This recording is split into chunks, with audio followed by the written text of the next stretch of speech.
ವೀಕ್ಷಕರ ನಮಸ್ತೆ. ಇವತ್ತಿನ ಪ್ರೈಮ್ ಡಿಬೇಟ್ ಕಾರ್ಯಕ್ರಮಕ್ಕೆ ಸ್ವಾಗತ. ಸರ್, ಇವತ್ತಿನ ಪ್ರೈಮ್ ಟೈಮ್ ಕಾರ್ಯಕ್ರಮದಲ್ಲಿ ನಾವು ಚರ್ಚೆ ಮಾಡ್ತಾ ಇರುವಂತಹ ವಿಚಾರ ರಾಜಕೀಯ ಬೆಳವಣಿಗೆಗಳು, ವಿವಾದಾತ್ಮಕ ಹೇಳಿಕೆಗಳು, ಇದನ್ನೆಲ್ಲ ಸ್ವಲ್ಪ ಬದಿಗಿಟ್ಟು ಒಂದು ನಮ್ಮ ಕರಾವಳಿ ಭಾಗ, ನಮ್ಮ ತುಳುನಾಡು ಅಂತ ಹೇಳ್ತೀವಿ, ಪರಶುರಾಮನ ಸೃಷ್ಟಿ ಅಂತ ಹೇಳ್ತೀವಿ, ನಮ್ಮ ತುಳುನಾಡಿನ ಬಗ್ಗೆ ಸ್ವಲ್ಪ ಕಾಳಜಿಯನ್ನ ಈ ಸಂದರ್ಭ ನಾವುಗಳು ವಹಿಸಬೇಕಾಗುತ್ತೆ. ಕಾರಣ ಇತ್ತೀಚೆಗೆ ನಡೀತಾ ಇರುವಂತಹ ಬೆಳವಣಿಗೆ, ನಮ್ಗಳಿಗೆ ಗೊತ್ತೇ ಇಲ್ಲದೆ ಆಗ್ತಾ ಇರುವಂತಹ ಆಘಾತಕಾರಿಯಾಗಿರುವಂತಹ ಸಂಗತಿಗಳು. ಹೇಳಿ ತುಳುನಾಡಿನವರು ನಾವೆಲ್ಲರೂ ಕೂಡ ವಿಶಾಲ ಹೃದಯದವರು ಅಂತ ಹೇಳ್ತೀವಿ. ನಮ್ಮ ತುಳುನಾಡಿನಲ್ಲಿ ಬಹಳಷ್ಟು ಕಂಪನಿಗಳಿವೆ, ಬಹಳಷ್ಟು ರಾಷ್ಟ್ರ ಅಂತಾರಾಷ್ಟ್ರೀಯ ಮಟ್ಟದಲ್ಲಿ ಬೆಳೆದಂತಹ ಕಂಪನಿಗಳಿವೆ. ಯಾವ ರೀತಿ ಅಂತ ಬಂದಾಗ ನಮ್ಮ ತುಳುನಾಡಿಗೆ ಅವುಗಳು ಏನು ಕೊಟ್ಟಿದೆ ಅನ್ನುವಂತಹ ಪ್ರಶ್ನೆಗಳನ್ನ ನಾವು ಹಿಂದಿನಿಂದಲೂ ಕೂಡ ನಾವು ಕೇಳ್ತಾ ಇದ್ದೀವಿ. ಜೊತೆಗೆ ಆ ಕೈಗಾರಿಕಾ ಕಂಪನಿಗಳು ಏನಿದೆ, ಮಾರಕವಾಗಿರುವಂತಹ ತ್ಯಾಜ್ಯಗಳನ್ನ ನಮ್ಮ ತುಳುನಾಡಿಗೆ ಫ್ರೀ ಆಗಿ ಕೊಡ್ತಾ ಇದೆ. ಮಾರಕವಾಗಿರುವಂತಹ ತ್ಯಾಜ್ಯಗಳು, ಅದ್ರ ಜೊತೆಗೆ ಫ್ರೀಯಾಗಿ ಬರುವಂತಹ ರೋಗ ರುಜಿನಗಳು, ಅದ್ರ ಜೊತೆಗೆ ನಮ್ಮ ವಾಯು ಮಾಲಿನ್ಯ ಎಷ್ಟು ಹದಗೆಡಬೇಕು, ಎಷ್ಟು ಹಾಳಾಗಬೇಕು ಅಂತಹ ಕೊಡುಗೆಯನ್ನ ನಮ್ಮಲ್ಲಿರುವಂತಹ ಕೆಲವು ಕಂಪನಿಗಳು, ಕೆಲವು ಮಾರಕವಾಗಿರುವಂತಹ ದುರಹಂಕಾರಿ ಕಂಪನಿಗಳು ಕೊಡ್ತಾ ಇದೆ. ಇದೇನು ಹೊಸತಲ್ಲ ನಿತಿನ್ ಅವರೇ, ತಾವುಗಳು ಹೇಳಬಹುದು. ಆದರೆ ಇದು ಹೊಸದಾಗಿರುವಂತಹ ಸುದ್ದಿ ಅನ್ನುವಂಥದ್ದು ನಾನು ಯಾವತ್ತೂ ಕೂಡ ಹೇಳಲ್ಲ. ಯಾಕಂದ್ರೆ 10 ವರ್ಷಗಳಿಂದ ಆಗ್ತಾ ಇರುವಂತಹ ಹೋರಾಟ, ಈ ಹೋರಾಟಕ್ಕೆ ಒಂದು ಹಂತಕ್ಕೆ ಬಂದು ತಲುಪಿದೆ ಅನ್ನುವಂಥದ್ದು ಬಹುಶಃ ನನ್ನ ಒಂದು ಅನಿಸಿಕೆ. ಹಾಗಾಗಿ ಇವತ್ತಿನ ಚರ್ಚೆಯನ್ನ ನಾವು ಹಮ್ಮಿಕೊಂಡಿದ್ದೇವೆ. ಕಾರಣ ಈ ಹೋರಾಟದ ಹಿಂದೆ ಇರುವಂತಹ ವ್ಯಕ್ತಿಯು ಕೂಡ ಹೌದು, ಆ ಹೋರಾಟವು ಕೂಡ ಅದೇ ಹಾದಿಯಲ್ಲಿ ಹೋಗುತ್ತೆ. ಜೊತೆಗೆ ಈ ಹೋರಾಟದಿಂದ ನಮ್ಮ ತುಳುನಾಡಿನ ಜನರಿಗೆ ನ್ಯಾಯ ಸಿಗುತ್ತೆ ಅನ್ನುವಂತಹದ್ದು ನಮ್ಮ ಒಂದು ಉದ್ದೇಶ, ನಮ್ಮ ಒಂದು ಆಶಯ. ಹಾಗಾಗಿ ಇವತ್ತಿನ ವಿಶೇಷ ಕಾರ್ಯಕ್ರಮ, ಯಾವ ಕೈಗಾರಿಕಾ ಕಂಪನಿ ಯಾವ ಮಾರಕ ತ್ಯಾಜ್ಯವನ್ನ ನಮ್ಮ ತುಳುನಾಡಿಗೆ ಫ್ರೀಯಾಗಿ ಕೊಡ್ತಾ ಇದೆ, ಇದರಿಂದ ನಮ್ಮ ತುಳುನಾಡಿಗೆ ಏನೆಲ್ಲ ಸಂಕಷ್ಟಗಳಿವೆ, ಇದೇ ರೀತಿ ಮುಂದುವರೆದೇ ಏನಾಗುತ್ತೆ, 10 ವರ್ಷಗಳಿಂದ ಇದೆಲ್ಲ ಆಗ್ತಾ ಇತ್ತು ಅಲ್ವಾ, ಯಾಕೆ ಸುದ್ದಿ ಇಲ್ಲ, ಯಾಕೆ ಏನು ಕೂಡ ಯಾರು ಕೂಡ ಮಾತಾಡಿಲ್ಲ ಅಂತ ಬಂದಾಗ ಎಲ್ಲದಕ್ಕೂ ಕೂಡ ಕಂಪ್ಲೀಟ್ ಆಗಿರುವಂತಹ ಡೀಟೇಲ್ಸ್ಗಳನ್ನ, ಉತ್ತರಗಳನ್ನ ಕೊಡ್ತೀವಿ. ವಿಶೇಷ ಕಾರ್ಯಕ್ರಮ. ಅಂತೂ ಇಂತೂ ನಮ್ಮ ತುಳುನಾಡಿನ ಜೀವನದಿ ವಿಷವಾಗ್ತಾ ಇದೆ, ಜೀವನದಿಗೆ ವಿಷವನ್ನ ಉಣಿಸ್ತಾ ಇದ್ದಾರೆ ಈ ದುರಂಕಾರಿ ಕೈಗಾರಿಕಾ ಕಂಪನಿಗಳು. ವಿಷವಾಗ್ತಾ ಇದೆ ಫಲ್ಗುಣಿ. ವಿಶೇಷ ಕಾರ್ಯಕ್ರಮಕ್ಕೆ ಸ್ವಾಗತ. ನಾನು ನಿತಿನ್ ಸಾಲ್ಯ. ಎಲ್ಲೇ ಮೀರಿದಂತಹ ಮುಸಲ್ಮಾನರನ್ನು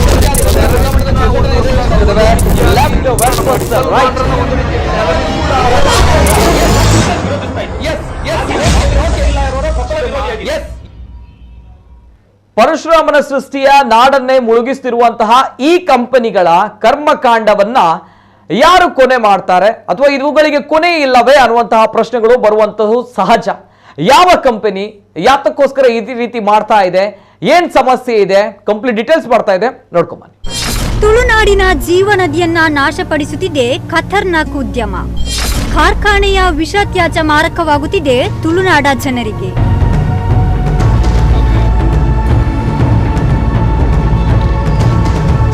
ಹಸಿರು ಪೀಠದ ಎಚ್ಚರಿಕೆಯ ನಡುವೆಯೂ ಜೋಕಟ್ಟೆ ಸಮೀಪದ ಪತಂಜಲಿ ಅಧೀನದ ರುಚಿ ಗೋಲ್ಡ್ ಕಂಪನಿ ಫಲ್ಗುಣಿ ನದಿಗೆ ಕೈಗಾರಿಕಾ ತ್ಯಾಜ್ಯವನ್ನ ರಾಜಾರೋಷವಾಗಿ ಹರಿಸುತ್ತಿದೆ ಎಂಬ ಆರೋಪ ಸಾರ್ವಜನಿಕರಿಂದ ಕೇಳಿಬಂದಿದ್ದು, ಇದಕ್ಕೆ ಸಾಕ್ಷಿ ಎಂಬಂತೆ ತ್ಯಾಜ್ಯವನ್ನ ನದಿಗೆ ಬಿಡುಗಡೆ ಮಾಡುವ ಫೋಟೋ ಹಾಗೂ ವಿಡಿಯೋಗಳು ಬಹಿರಂಗಗೊಂಡಿವೆ.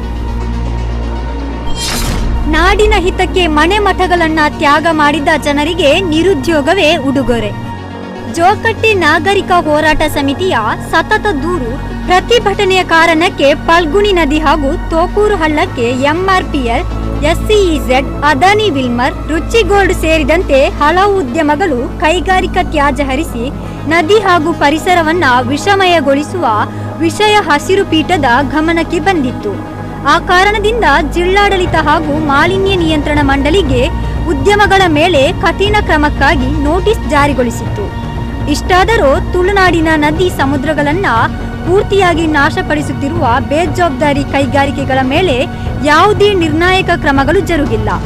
ಈ ಕೈಗಾರಿಕೆಯಂತೂ ತೀರ ದುರಹಂಕಾರದಿಂದ ನಡೆದುಕೊಳ್ಳುತ್ತಿದ್ದು, ತೋಕೂರು ಹಳ್ಳದ ಮೂಲಕ ನೇರವಾಗಿ ಫಲ್ಗುಣಿ ನದಿಗೆ ಮಾರಕ ಕೈಗಾರಿಕಾ ತ್ಯಾಜ್ಯವನ್ನ ಬಹಿರಂಗವಾಗಿ ಹರಿಸುತ್ತಿದೆ. ಈ ಕುರಿತು ದೂರಿನ ಆಧಾರದಲ್ಲಿ ಮಾಲಿನ್ಯ ನಿಯಂತ್ರಣ ಮಂಡಳಿ ಅಧಿಕಾರಿಗಳು 2 ದಿನಗಳ ಹಿಂದೆ ಸ್ಥಳ ಪರಿಶೀಲನೆ ಮಾಡಿದ್ದು, ಮಾರಕ ತ್ಯಾಜ್ಯವನ್ನ ದೊಡ್ಡ ಪ್ರಮಾಣದಲ್ಲಿ ತೋಕೂರು ಹಳ್ಳಕ್ಕೆ ಹರಿಸಿರುವುದನ್ನು ಗುರುತಿಸಿದ್ದಾರೆ. ಸಿಕ್ಕಿರುವ ಸಾಕ್ಷ್ಯಾಧಾರಗಳು ತಕ್ಷಣವೇ ಈ ಬೇಜವಾಬ್ದಾರಿ ಕಂಪನಿಗೆ ಬೀಗ ಜಡಿಯುವಷ್ಟು ಗಂಭೀರವಾಗಿದೆ ಎಂಬುದನ್ನು ಮಾಲಿನ್ಯ ನಿಯಂತ್ರಣ ಮಂಡಳಿಯ ಅಧಿಕಾರಿಗಳೇ ಒಪ್ಪುತ್ತಾರೆಂದು ನಾಗರಿಕ ಹೋರಾಟ ಸಮಿತಿಯ ಸಂಚಾಲಕ ಮುನೀರ್ ಕಾಟಿಪಳ್ಳ ಹೇಳುತ್ತಾರೆ.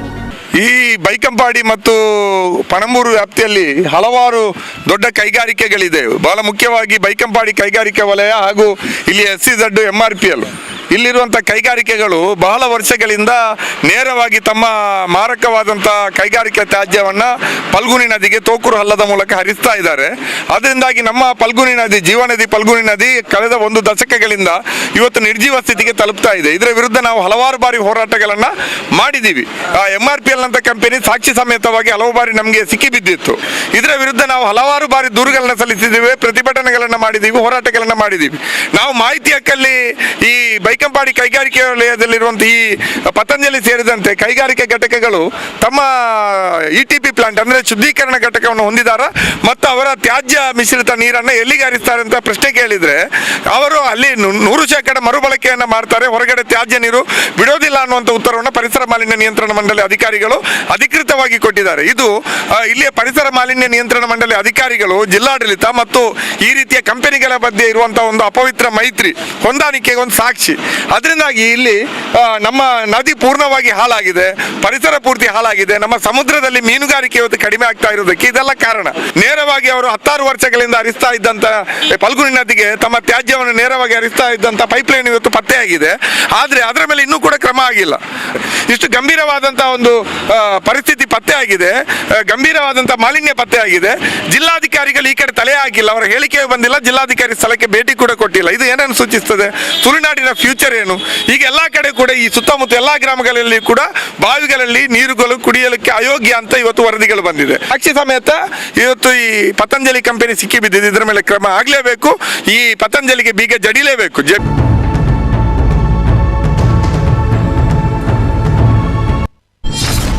ಮಾರಕ ತ್ಯಾಜ್ಯ ನದಿಗೆ ಬಿಡುಗಡೆ ಮಾಡುವ ಫೋಟೋ ವಿಡಿಯೋ ಬಹಿರಂಗ.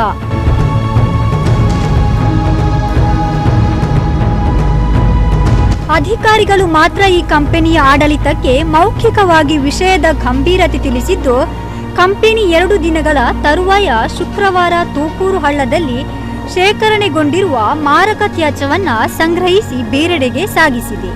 ಆ ಮೂಲಕ ಎಲ್ಲರೂ ಸೇರಿ ಹಸಿರು ಪೀಠ ಪರಿಸರ ನಿಯಮ ಹಾಗೂ ಜನತೆಯ ಕಣ್ಣಿಗೆ ಮಣ್ಣೆರಚುವ ಕಾರ್ಯ ಮಾಡುತ್ತಿದ್ದಾರೆ. ಸ್ಥಳೀಯ ಶಾಸಕರು ಸೇರಿದಂತೆ ಜಿಲ್ಲೆಯ ಜನಪ್ರತಿನಿಧಿಗಳು, ರಾಜಕೀಯ ಪಕ್ಷಗಳು ತುಳುನಾಡಿನ ಭವಿಷ್ಯವನ್ನೇ ಮುಳುಗಿಸುತ್ತಿರುವ ಗಂಭೀರವಾದ ಕೈಗಾರಿಕಾ ಮಾಲಿನ್ಯದ ಕುರಿತು ತಲೆಕೆಡಿಸಿಕೊಳ್ಳುತ್ತಿಲ್ಲ. ಪರಶುರಾಮ ಸೃಷ್ಟಿ ನಾಡನ್ನೇ ಮುಳುಗಿಸುತ್ತಿರುವ ಕಂಪನಿ. ಕರ್ಮಕಾಂಡಕ್ಕೆ ಅಂಕುಶ ಹಾಕುವವರು ಯಾರಿಲ್ಲವೇ? ನಮ್ಮ ಜೀವನದಿ ಸಮುದ್ರವನ್ನ ನಾಶಪಡಿಸುತ್ತಿರುವ ಕೈಗಾರಿಕೆಗಳು, ಕಂಪನಿಗಳೊಂದಿಗೆ ಕೈ ಜೋಡಿಸಿರುವ ಅಧಿಕಾರಿ ವರ್ಗ, ಜನಪ್ರತಿನಿಧಿಗಳ ವಿರುದ್ಧ ಪ್ರಬಲ ಧ್ವನಿ ಎತ್ತಲೇಬೇಕಿದೆ. ಈ ಸಲ ತಿಪ್ಪೆ ಸಾರಿಸುವ ಯತ್ನ ಬೇಡ. ತಾಳೆ ಎಣ್ಣೆ ಘಟಕಕ್ಕೆ ಬೀಗ ಜಡಿಯಲೇಬೇಕು. ಅದು ಉಳಿದ ಬೇಜವಾಬ್ದಾರಿ ಕೈಗಾರಿಕೆಗಳಿಗೆ ಪಾಠ ಆಗಬೇಕು. ತುಳುನಾಡಿನ ಯುವಜನರಿಗೆ ಉದ್ಯೋಗವನ್ನ ನಿರಾಕರಿಸಿ ನೆಲ ಜಲವನ್ನು ನಾಶಪಡಿಸುವ ಇಂತಹ ಖತರ್ನಾಕ್ ಉದ್ಯಮಗಳಿಗೆ ಸರಿಯಾದ ಶಿಕ್ಷೆ ಆಗಲೇಬೇಕು ಎಂದು ನಾಗರಿಕ ಹೋರಾಟ ಸಮಿತಿ ಆಗ್ರಹಿಸಿದೆ. ಸರಿಯಾದ ಕ್ರಮಗಳು ಆಗದಿದ್ದಲ್ಲಿ ತೀವ್ರ ಹೋರಾಟವನ್ನ ನಡೆಸಲಿದೆ ಎಂದು ಹೋರಾಟ ಸಮಿತಿಯ ಸಂಚಾಲಕರು ಆದ ಮುನೀರ್ ಕಾಟಿಪಳ ತಿಳಿಸಿದ್ದಾರೆ.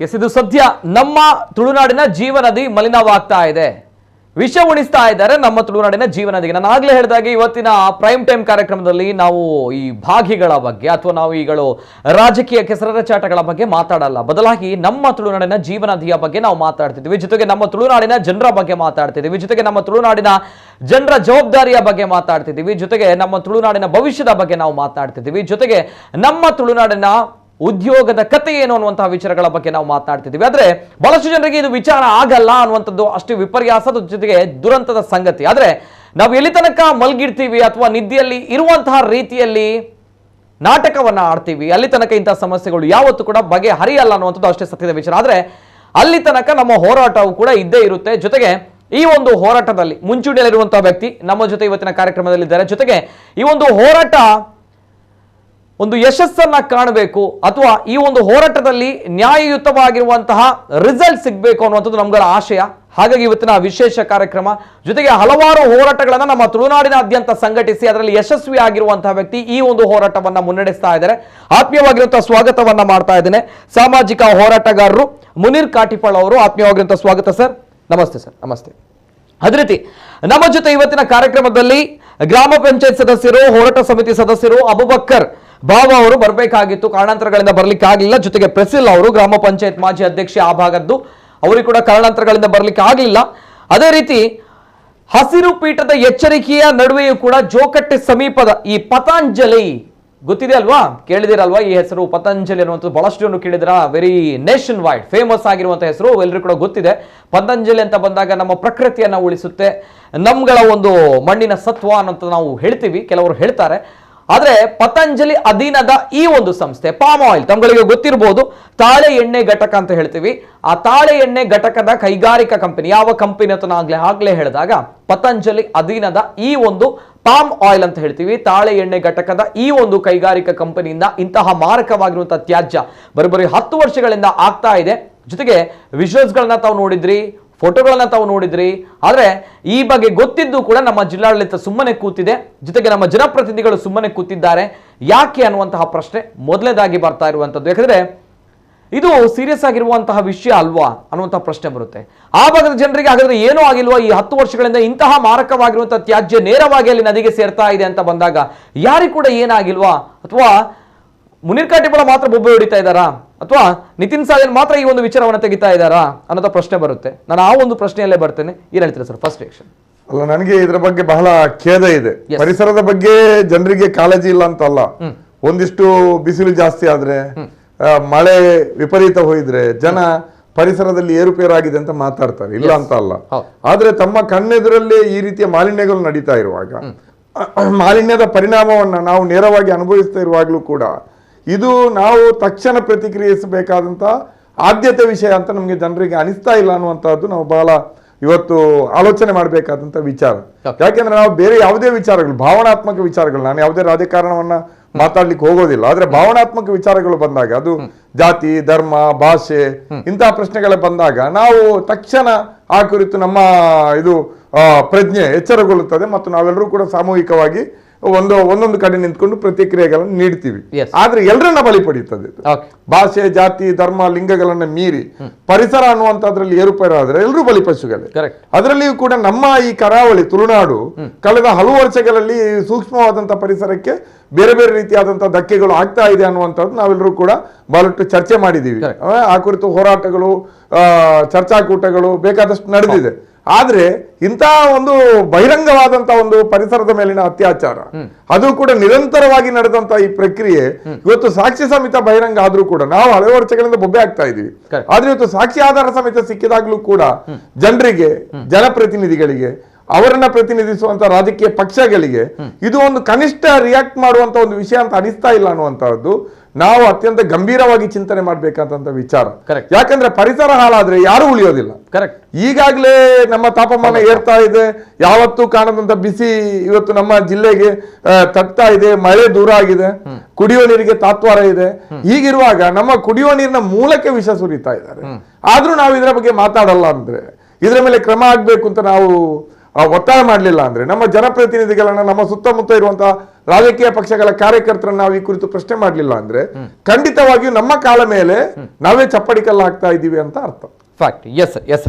ಜೊತೆಗೆ ನಾನು ಈ ಒಂದು ವಿಚಾರದ ಬಗ್ಗೆ ಜನರಿಗೆ, ಬಹಳಷ್ಟು ಜನರಿಗೆ ಗೊತ್ತಿರ್ಲಿಕ್ಕಿಲ್ಲ. ತಾವು 10 ವರ್ಷಗಳಿಂದ ಹೋರಾಟವನ್ನ ಮಾಡ್ತಾ ಇದ್ದೀರಿ ಅಂತ ಬಂದಾಗ, ಜೊತೆಗೆ ಇತ್ತೀಚೆಗೆ ಕೆಲವು ದೃಶ್ಯಗಳು ಕೂಡ, ಕೆಲವು ಫೋಟೋಗಳು ಕೂಡ ರಿಲೀಸ್ ಆಗಿತ್ತು, ಯಾವ ರೀತಿ ತ್ಯಾಜ್ಯವನ್ನ, ಮಾರಕ ತ್ಯಾಜ್ಯವನ್ನ ನೇರವಾಗಿ ನದಿಗೆ ಅವರುಗಳು ಬಿಡ್ತಾ ಇದ್ದಾರೆ ಅನ್ನುವಂಥದ್ದು. ಪತಂಜಲಿ ಅಧೀನದ ಒಂದು ಕಂಪನಿ, ಪಾಮ್ ಆಯಿಲ್ ಇರುವಂತಹ ಒಂದು ಕಂಪನಿ. ಏನ್ ಸರ್ ಆಕ್ಚುಯಲ್ ಫ್ಯಾಕ್ಟ್, ಆಕ್ಚುಯಲ್ ಸಮಸ್ಯೆ ಏನನ್ನುವಂಥದ್ದು ಬಹಳಷ್ಟು ಜನರಿಗೆ ಗೊತ್ತಿಲ್ಲ. ಎಸ್ ನೋಡಿ, ಫಲ್ಗುಣಿ ಅನ್ನುವಂಥದ್ದು ನಮ್ಗೆಲ್ರಿಗೂ ಕೂಡ ಬಹಳ ಭಾವನಾತ್ಮಕವಾಗಿ ನಂಟಿರುವಂತಹ ಒಂದು ಜೀವನದಿ. ಈ ಫಲ್ಗುಣಿ ನದಿಗೆ ಹಲವಾರು ಉಪನದಿಗಳಿದೆ. ಅದರಲ್ಲಿ ತೋಕೂರು ಹಳ್ಳ ಕೂಡ ಒಂದು. ಇದು ತೋಕೂರು ಹಳ್ಳ ಅಂತ ಕರೀತಾರೆ. ಇದು ಅಲ್ಲಿಂದ ಈ ಕೂಲೂರು ಸಮೀಪ ಫಲ್ಗುಣಿ ನದಿಯನ್ನು ಬಂದು ಸೇರ್ತದೆ. ಒಂದು 5 ಕಿಲೋಮೀಟರ್ 6 ಕಿಲೋಮೀಟರ್ ದೂರದಿಂದ ಅದು ಹರಿದು ಬರ್ತದೆ. ಈಗ ಇರುವಂತಹ MRPL ಕೈಗಾರಿಕಾ ಘಟಕ ಏನಿದೆ ಅದರ ಒಳಭಾಗದಿಂದ ಇದು ಹುಟ್ಟಿ ಹೊರಗೆ ಬರುವಂತಹದ್ದು, ಪೆರ್ಮುದೆ ಈ ಭಾಗದಿಂದ ಹೊರಗೆ ಬರುವಂತದ್ದು ವಿಶಾಲವಾದಂತಹ ಪ್ರದೇಶದಲ್ಲಿ ಇದು 100 ಎಕರೆ ವಿಶಾಲಕ್ಕೆ ಹರಡಿ ನಿಲ್ತಾ ಇತ್ತು. ಅದರಿಂದಾಗಿ ಸುತ್ತಮುತ್ತಲ ಪರಿಸರ, ಸುತ್ತಮುತ್ತಲ ಅಂತರ್ಜಲ ಎಲ್ಲವೂ ಕೂಡ ಬಹಳ ಸಮೃದ್ಧವಾಗಿತ್ತು. ಆ ಕಾಲದಲ್ಲಿ ಅಲ್ಲೆಲ್ಲ ಕೃಷಿ ನಡೀತಾ ಇದ್ದಾಗ ಕೃಷಿಗೆ ಮೂಲ ಈ ತೋಕೂರು ಹಲ್ಲ ಮತ್ತು ಈ ಕೊನೆಗೆ ಸೇರುವಂತಹದ್ದು, ನಮ್ಮ ಫಲ್ಗುಣಿ ನದಿಯನ್ನ ಕೊನೆಯಾಗಿ ಸೇರುವಂತಹದ್ರ ಒಂದು ಉಪನದಿ ಈ ತೋಕೂರು ಹಲ್ಲ. ಈಗ MRPL SEZ ಬಂದ ಮೇಲೆ ಇದು ಕಿರಿದಾಗ್ತಾ ಬಂದಿದೆ. ಅದೇ ಸಂದರ್ಭದಲ್ಲಿ ಇಲ್ಲಿ ಸುತ್ತಮುತ್ತ ದೊಡ್ಡ ದೊಡ್ಡ ಕೈಗಾರಿಕೆಗಳು ಕೂಡ ತಲೆ ಎತ್ತು. ಒಂದು ಕಡೆ MRPL, SEZ, Ruchi Gold, Adani ವಿಲ್ಮರ್, UBBR, ಈ ರೀತಿಯಾದಂತಹ ಹಲವಾರು ಕೈಗಾರಿಕೆಗಳು, ಬೈಕಂಪಾಡಿಯ ಕೈಗಾರಿಕಾ ವಲಯದಲ್ಲಿ 100 ಕೈಗಾರಿಕೆ ಘಟಕಗಳು ಇದರ ಸುತ್ತಲೂ ಅಥವಾ ಇದರ ದಂಡೆ ಮೇಲೆ ಇದೆ. ಇಲ್ಲೆಲ್ಲ ಏನಾಗಿದೆ ಅಂದ್ರೆ ಇಲ್ಲಿರುವಂತಹ ಕೈಗಾರಿಕಾ ಘಟಕಗಳು ಪರಿಸರ ನಿಯಮವನ್ನ ಅಂದ್ರೆ ಅವರ ಕೈಗಾರಿಕಾ ತ್ಯಾಜ್ಯವನ್ನ ಸರಿಯಾಗಿ ಶುದ್ಧೀಕರಣ ಮಾಡುವಂತಹ ETP ಪ್ಲಾಂಟ್, ಶುದ್ಧೀಕರಣ ಘಟಕವನ್ನ ಹಾಕದೆ ಅಥವಾ ಹಾಕಿದ್ರು ಕೂಡ ಅರಬರೆ ಮಾಡಿ ಓವರ್ಫ್ಲೋ ಆದಾಗ ಅಥವಾ ಅವರ ಸಾಮರ್ಥ್ಯವನ್ನ ಮೀರಿದಷ್ಟು ಉತ್ಪಾದನೆಯನ್ನ ಮಾಡಿದಾಗ ಅದರ ಕೈಗಾರಿಕಾ ತ್ಯಾಜ್ಯವನ್ನ ನೇರವಾಗಿ ಇವರು ಅಥವಾ ಅರೆಬರೆ ಶುದ್ಧೀಕರಣ ಮಾಡ್ಕೊಂಡು ಈ ತೋಕೂರು ಹಳ್ಳದ ಮೂಲಕ ಫಲ್ಗುಣಿ ನದಿಗೆ ಹರಿಸ್ತಾರೆ. ಇದು ಪ್ರಾಬ್ಲಮ್. ಇದರ ವಿರುದ್ಧ ನಾವು 10 ವರ್ಷಗಳಿಂದ ಸತತವಾಗಿ, ಯಾಕಂದ್ರೆ ಹಿಂದೆ ನಾವೇ ಅಲ್ಲಿ ಹೋಗಿ ನಮ್ಮ ಗೆಳೆಯರು ಅವರವರ ಜೊತೆ ಮೀನು ಹಿಡಿತಾ ಇದ್ವಿ, ಮತ್ತೆ ಗಾಳ ಹಾಕ್ತಾ ಇದ್ವಿ, ಏಡಿ, ಸಿಗಡಿ ಅಂತ ಮೀನುಗಳು ನಮ್ಗೆ ಧಾರಾಳವಾಗಿ ಸಿಗ್ತಾ ಇತ್ತು, ಈಜಾಟ ಮಾಡ್ತಾ ಇದ್ವಿ. ಅದರ ಜೊತೆಯಲ್ಲಿ ಅಲ್ಲಿ ತೋಕೂರು ಸುತ್ತಮುತ್ತ ಇರುವಂತ ಇವರು ಜನ, ಅದರಲ್ಲಿಯೂ ಕೂಡ ಈ ಕ್ರೈಸ್ತ ಕುಟುಂಬಗಳು, ಅದರ ಪಕ್ಕದಲ್ಲಿ ಅತ್ಯುತ್ತಮವಾದಂತ ಸಾವಯವ ತರಕಾರಿ ಬೆಳೀತಾ ಇದ್ರು, ಚಿಪ್ಪುಗಳನ್ನ ಹೆಕ್ಕಿ ಸುಣ್ಣಗಳನ್ನ ಮಾಡ್ತಾ ಇದ್ರು, ಮತ್ತು ನಾಡದೋಣಿಯಲ್ಲಿ ಸಾಂಪ್ರದಾಯಿಕ ಮೀನುಗಾರಿಕೆ ನಡೀತಾ ಇತ್ತು, ಎಲ್ಲ ಇತ್ತು. ಆದ್ರೆ ಈ 10 ವರ್ಷಗಳಿಂದ ನೀರು ಕಲುಷಿತ ಆಗ್ಲಿಕ್ಕೆ ಶುರು ಆಯ್ತು. ನಾವು ನೋಡಿದೀವಿ 7-8 ವರ್ಷಗಳ ಹಿಂದೆ ಮರವೂರು ಡ್ಯಾಮ್ ಹತ್ರ 1000 ಟನ್ ಗಟ್ಟಲೆ ಮೀನುಗಳು ಸತ್ತು ಬಿದ್ದು ಅದರಲ್ಲಿ ಆಕ್ಸಿಜನ್ ಇಲ್ಲ ನೀರಲ್ಲಿ, ಅದು ಡೆಡ್ ಆಗಿದೆ ಅನ್ನುವಂಥ ವರದಿಗಳು ಕೂಡ ಬಂತು. ಅದೆಲ್ಲವೂ ಕೂಡ ಈ 10-12 ವರ್ಷಗಳ ಬೆಳವಣಿಗೆ. ಆ ಸಂದರ್ಭದಲ್ಲಿ ನಾವು ನೀರಿನ ಕಲರು ಅಪರೂಪಕ್ಕೆ ತೋಕೂರು ಹಳ್ಳದಲ್ಲಿ ನೀರು ಕಪ್ಪಾಗುವುದು, ವಾಸನೆ ಬರುವುದೆಲ್ಲ ಶುರುವಾಯ್ತು. ಆ ಸಂದರ್ಭದಲ್ಲಿ ನಾವು ಈ ಕುರಿತು ಮಾಲಿನ್ಯ ನಿಯಂತ್ರಣ ಮಂಡಳಿಗೆ ಮನವಿಗಳನ್ನ ಕೊಟ್ವಿ. ಮತ್ತು MRPL ಒಮ್ಮೆ ನೀರನ್ನ ಅವರ ಕೈಗಾರಿಕಾ ತ್ಯಾಜ್ಯವನ್ನ ನೇರವಾಗಿ ಹರಿದು ಬಿಟ್ಟಾಗ ನಾವು 7-8 ವರ್ಷಗಳಿಂದ ಅದನ್ನು ಸಾಕ್ಷಿ ಸಮೇತ ಹಿಡಿದು ದೊಡ್ಡ ಸುದ್ದಿ ಆಯ್ತು. ಇದೆಲ್ಲ ಮಾಡಿದ್ವಿ. ಆ ಸಂದರ್ಭದಲ್ಲಿ ನಾವು ಪೊಲ್ಯೂಷನ್ ಕಂಟ್ರೋಲ್ ಮುಂದೆನೂ ಕೂಡ ಪ್ರತಿಭಟನೆ, ಧರಣಿ ಮಾಡಿದ್ವಿ.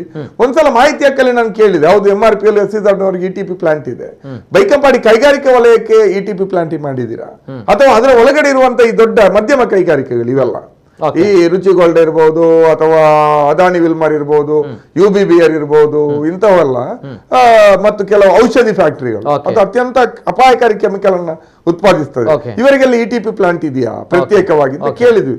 ಅದಕ್ಕೆ ಇವರು ಮತ್ತು ಅವರು ETP ಪ್ಲಾಂಟ್ ನಲ್ಲಿ ಶುದ್ಧೀಕರಣ ಮಾಡಿದ ನೀರನ್ನು ಎಲ್ಲಿ ಬಿಡ್ತಾರೆ ಅಂತ ಕೇಳಿದ್ವಿ ನಾವು. ಅದರಲ್ಲಿ ಕೂಡ ಯಾವಾಗ ಈ ಪತಂಜಲಿ ರುಚಿಗೋಲ್ಡ್ ಒಂದು ಇತ್ತು, ಪತಂಜಲಿ ಕಂಪನಿಯ ಅಧೀನದಲ್ಲಿ ಇರ್ಲಿಲ್ಲ, ಆಮೇಲೆ ಇವರು ಪರ್ಚೇಸ್ ಮಾಡಿದ್ರು. ಆವಾಗ ಇವರದಲ್ಲ ಅದಾನಿ, ಅದು ವಿಲ್ಮರ್ ಕೂಡ ಅದಾನಿಗೆ ಹೋಗಿರ್ಲಿಲ್ಲ ಅವಾಗ ನಾವು ಇವರೆಲ್ಲ ಹೆಸರು ಉಲ್ಲೇಖ ಮಾಡಿ ಕೇಳಿದ್ವಿ. ನಮ್ಗೆ ಇವರ ಮೇಲೆ ಅನುಮಾನ ಇತ್ತು, ಇವರು ಆ ನಂತರ ETP ಪ್ಲಾಂಟ್ ಇದ್ರೆ ಆ ನಂತರ ಕೊನೆಗೆ ಉಳಿದಂತ ತ್ಯಾಜ್ಯದ ಶುದ್ಧೀಕರಿಸಿದ ನೀರನ್ನು ಎಲ್ಲಿಗೆ ಬಿಡ್ತಾರೆ ಅಂತ. ಅದಕ್ಕೆ ಮಾಲಿನ್ಯ ನಿಯಂತ್ರಣ ಮಂಡಳಿಯವರು ಎಷ್ಟು ಇವರು ಭ್ರಷ್ಟರು ಇದ್ದಾರೆ ಅಂದ್ರೆ, ಮಾಲಿನ್ಯ ನಿಯಂತ್ರಣ ಮಾಡೋದ್ರ ಬದಲು ಮಾಲಿನ್ಯ ಮಾಡ್ಲಿಕ್ಕೆ ಸಹಕಾರ ಮಾಡ್ತಾರೆ. ನಮ್ಗೆ ಕೊಟ್ಟ ಉತ್ತರ ಏನಂದ್ರೆ, ಈ ಕಂಪನಿಗಳು ಅಂದ್ರೆ ಈ ಬೈಕಂಪಾಡಿ ಇಂಡಸ್ಟ್ರಿಯಲ್ ಎಸ್ಟೇಟ್ ಅಲ್ಲಿ ಇರುವಂತ ಈ ಮಧ್ಯಮ ಕೈಗಾರಿಕೆಗಳು ಇವರಲ್ಲಿರುವಂತ ಕೈಗಾರಿಕಾ ತ್ಯಾಜ್ಯದ ನೀರನ್ನ 100% ಮರುಬಳಕೆ ಮಾಡ್ತಾರೆ. ಅದರಿಂದಾಗಿ ಅವರಿಗೆ ಅದನ್ನು ಹೊರಗಡೆ ಬಿಡ್ಲಿಕ್ಕೆ ಅಗತ್ಯವೇ ಇಲ್ಲ ಅಂತ ಉತ್ತರ ಕೊಟ್ಟರು. ಆದ್ರೆ ನಮ್ಗೆ ಅದ್ರ ಬಗ್ಗೆ ನಂಬಿಕೆ ಇರಲಿಲ್ಲ.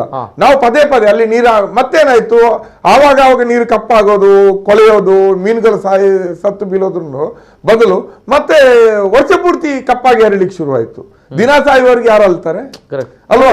ಅದರ ಜೊತೆಯಲ್ಲಿ ಇಲ್ಲಿ ಫಲ್ಗುಣಿ ನದಿಯಲ್ಲಿ ತೋಕೂರು ಸುತ್ತಮುತ್ತ ಕ್ರೈಸ್ತ ಕುಟುಂಬಗಳು ಈ ನೀರಿನ ವಾಸನೆ ತಡಿಲಿಕ್ಕಾಗಿದೆ, ಮತ್ತೆ ಆ ನೀರು ಮುಟ್ಟಿದ್ರೆ ಚರ್ಮ ರೋಗ ಇನ್ನೊಂದು ಬರೋದ್ರಿಂದ ಇವರು ಈ ತರಕಾರಿ ಬೆಳೆಯೋದನ್ನು ನಿಲ್ಲಿಸಿದ್ರು, ಸಾಂಪ್ರದಾಯಿಕ ಮೀನುಗಾರಿಕೆಯನ್ನು ನಿಲ್ಲಿಸಿದ್ರು, ಚಿಪ್ಪು ಹೆಕ್ಕೋದನ್ನ, ಮರವಾಗಿ ಚಿಪ್ಪು ಹೊಕ್ಕೋದನ್ನು ಕೂಡ ನಿಲ್ಸಿದ್ರು, ಬಿಟ್ಟೇ ಬಿಟ್ರು ಆ ಉದ್ಯೋಗಿ. ಯಾರು ಇದರ ಬಗ್ಗೆ ಮಾತಾಡ್ಲಿಲ್ಲ.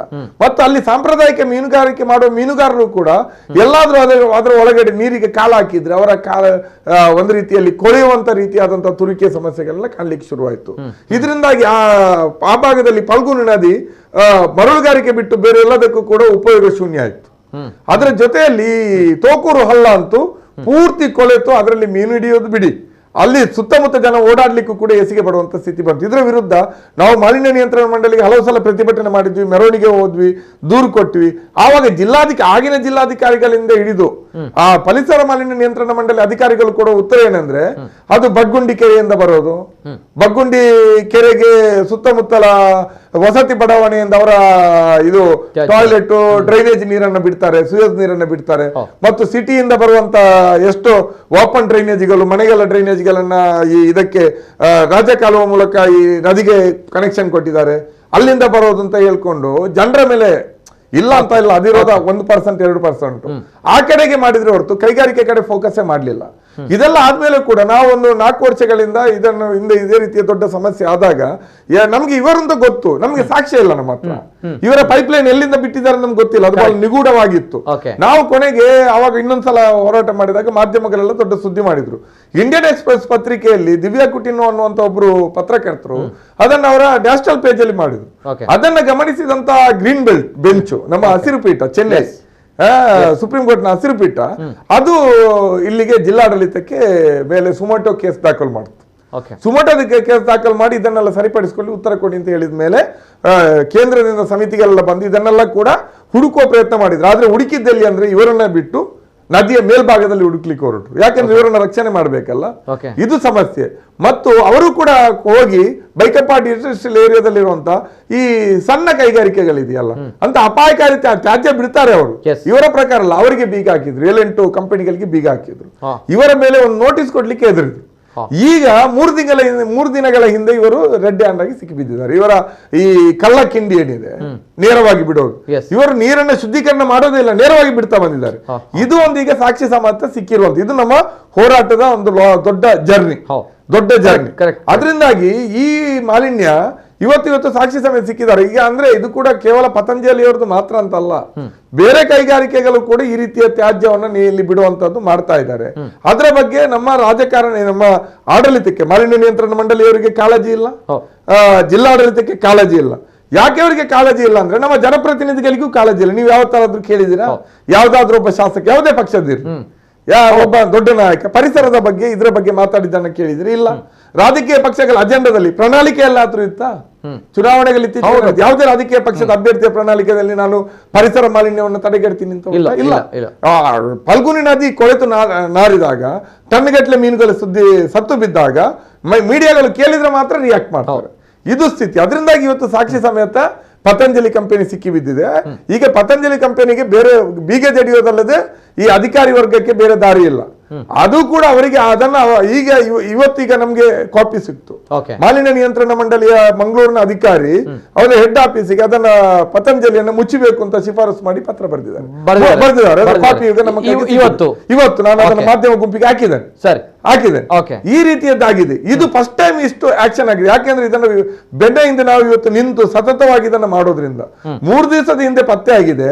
ಪತ್ತೆ ಆದ್ಮೇಲೆ ಕೂಡ ಇವರ ನಾಟಕ ಹೇಗಿದೆ ಅಂದ್ರೆ ಈಗ ಅದನ್ನ ಪತಂಜಲಿ ಕಂಪನಿಯವರು ಆ ಮಾಲಿನ್ಯವನ್ನ ಇವತ್ತು ತೆಗೆಯುವಂತ ನೀರನ್ನ, ಮಾಲಿನ್ಯಯುಕ್ತ ನೀರು, ಅದರ ಜಿಡ್ಡನ್ನ ತೆಗೆದು ಕಂಪನಿ ಒಳಗಡೆ ಸಾಗಿಸ್ತಾ ಇದ್ದಾರೆ. ಯಾರ ಕಣ್ಣಿಗೆ ಮಣ್ಣೆರಚಲಿಕ್ಕೆ ಮೊದಲು ಬೀಗ ಹಾಕ್ಬೇಕಲ್ಲ, ಅವ್ರು ಮುಟ್ಟಬಾರ್ದು, ಅದು ಸೀಸ್ ಆಗ್ಬೇಕು. ಖಾಲಿ video recording, sample collect, photo ಮಾತ್ರ ಮಾಲಿನ್ಯ ನಿಯಂತ್ರಣ ಮಂಡಳಿಯಲ್ಲಿ ಇದ್ರೆ ಸಾಲದು. ಅದನ್ನಲ್ಲಿ ಆಕ್ಷನ್ ಆಗುವವರೆಗೆ ಅದನ್ನು ಉಳಿಸಬೇಕಿತ್ತು. ಆದ್ರೆ ಇವತ್ತು ಪತಂಜಲಿ ಅವರು ಅದನ್ನ ಒಳಗಡೆ ತಗೊಂಡು ಹೋಗೋ ಶಿಫ್ಟ್ ಮಾಡುವಂತ ಪ್ರಯತ್ನ ಟ್ಯಾಂಕರ್ಗಳ ಮೂಲಕ, JCBಗಳ ಮೂಲಕ ಮಾಡ್ತಾ ಇದ್ದಾರೆ. ಇದು ಇವತ್ತು ನಡೀತಾ ಇರುವಂತ ಆಟ. ಅದರಿಂದಾಗಿ ಇದು ತುಳುನಾಡಿನ ಮಟ್ಟಿಗೆ ಬಹಳ ಗಂಭೀರವಾದಂತ ವಿಚಾರ. ಒಂದು ಕಡೆ ನಾವು ಎತ್ತಿನ ಹೊಳೆಯ ಬಗ್ಗೆ ಮಾತಾಡ್ತೀವಿ, ಆದ್ರೆ ಈ ರೀತಿ ಇಡೀ ಸಮುದ್ರ ಮತ್ತು ನದಿಯನ್ನೇ ಮಾಲಿನ್ಯ ಮಾಡೋದ್ರ ಬಗ್ಗೆ ನಾವು ಮಾತಾಡದೇ ಇದ್ರೆ, ಧ್ವನಿ ಎತ್ತದೇ ಇದ್ರೆ ನಾಳೆ ನಮ್ಮ ಫ್ಯೂಚರ್ ಏನು ಅಂತ. ಇವತ್ತು ಪತಂಜಲಿಗೆ ಒಂದಕ್ಕೆ ಶಿಕ್ಷೆ ಆದ್ರೆ ಅದೆಲ್ಲಾ ಕೈಗಾರಿಕೆಗಳಿಗೂ ಕೂಡ ಒಂದು ಪಾಠ ಆಗ್ತದೆ.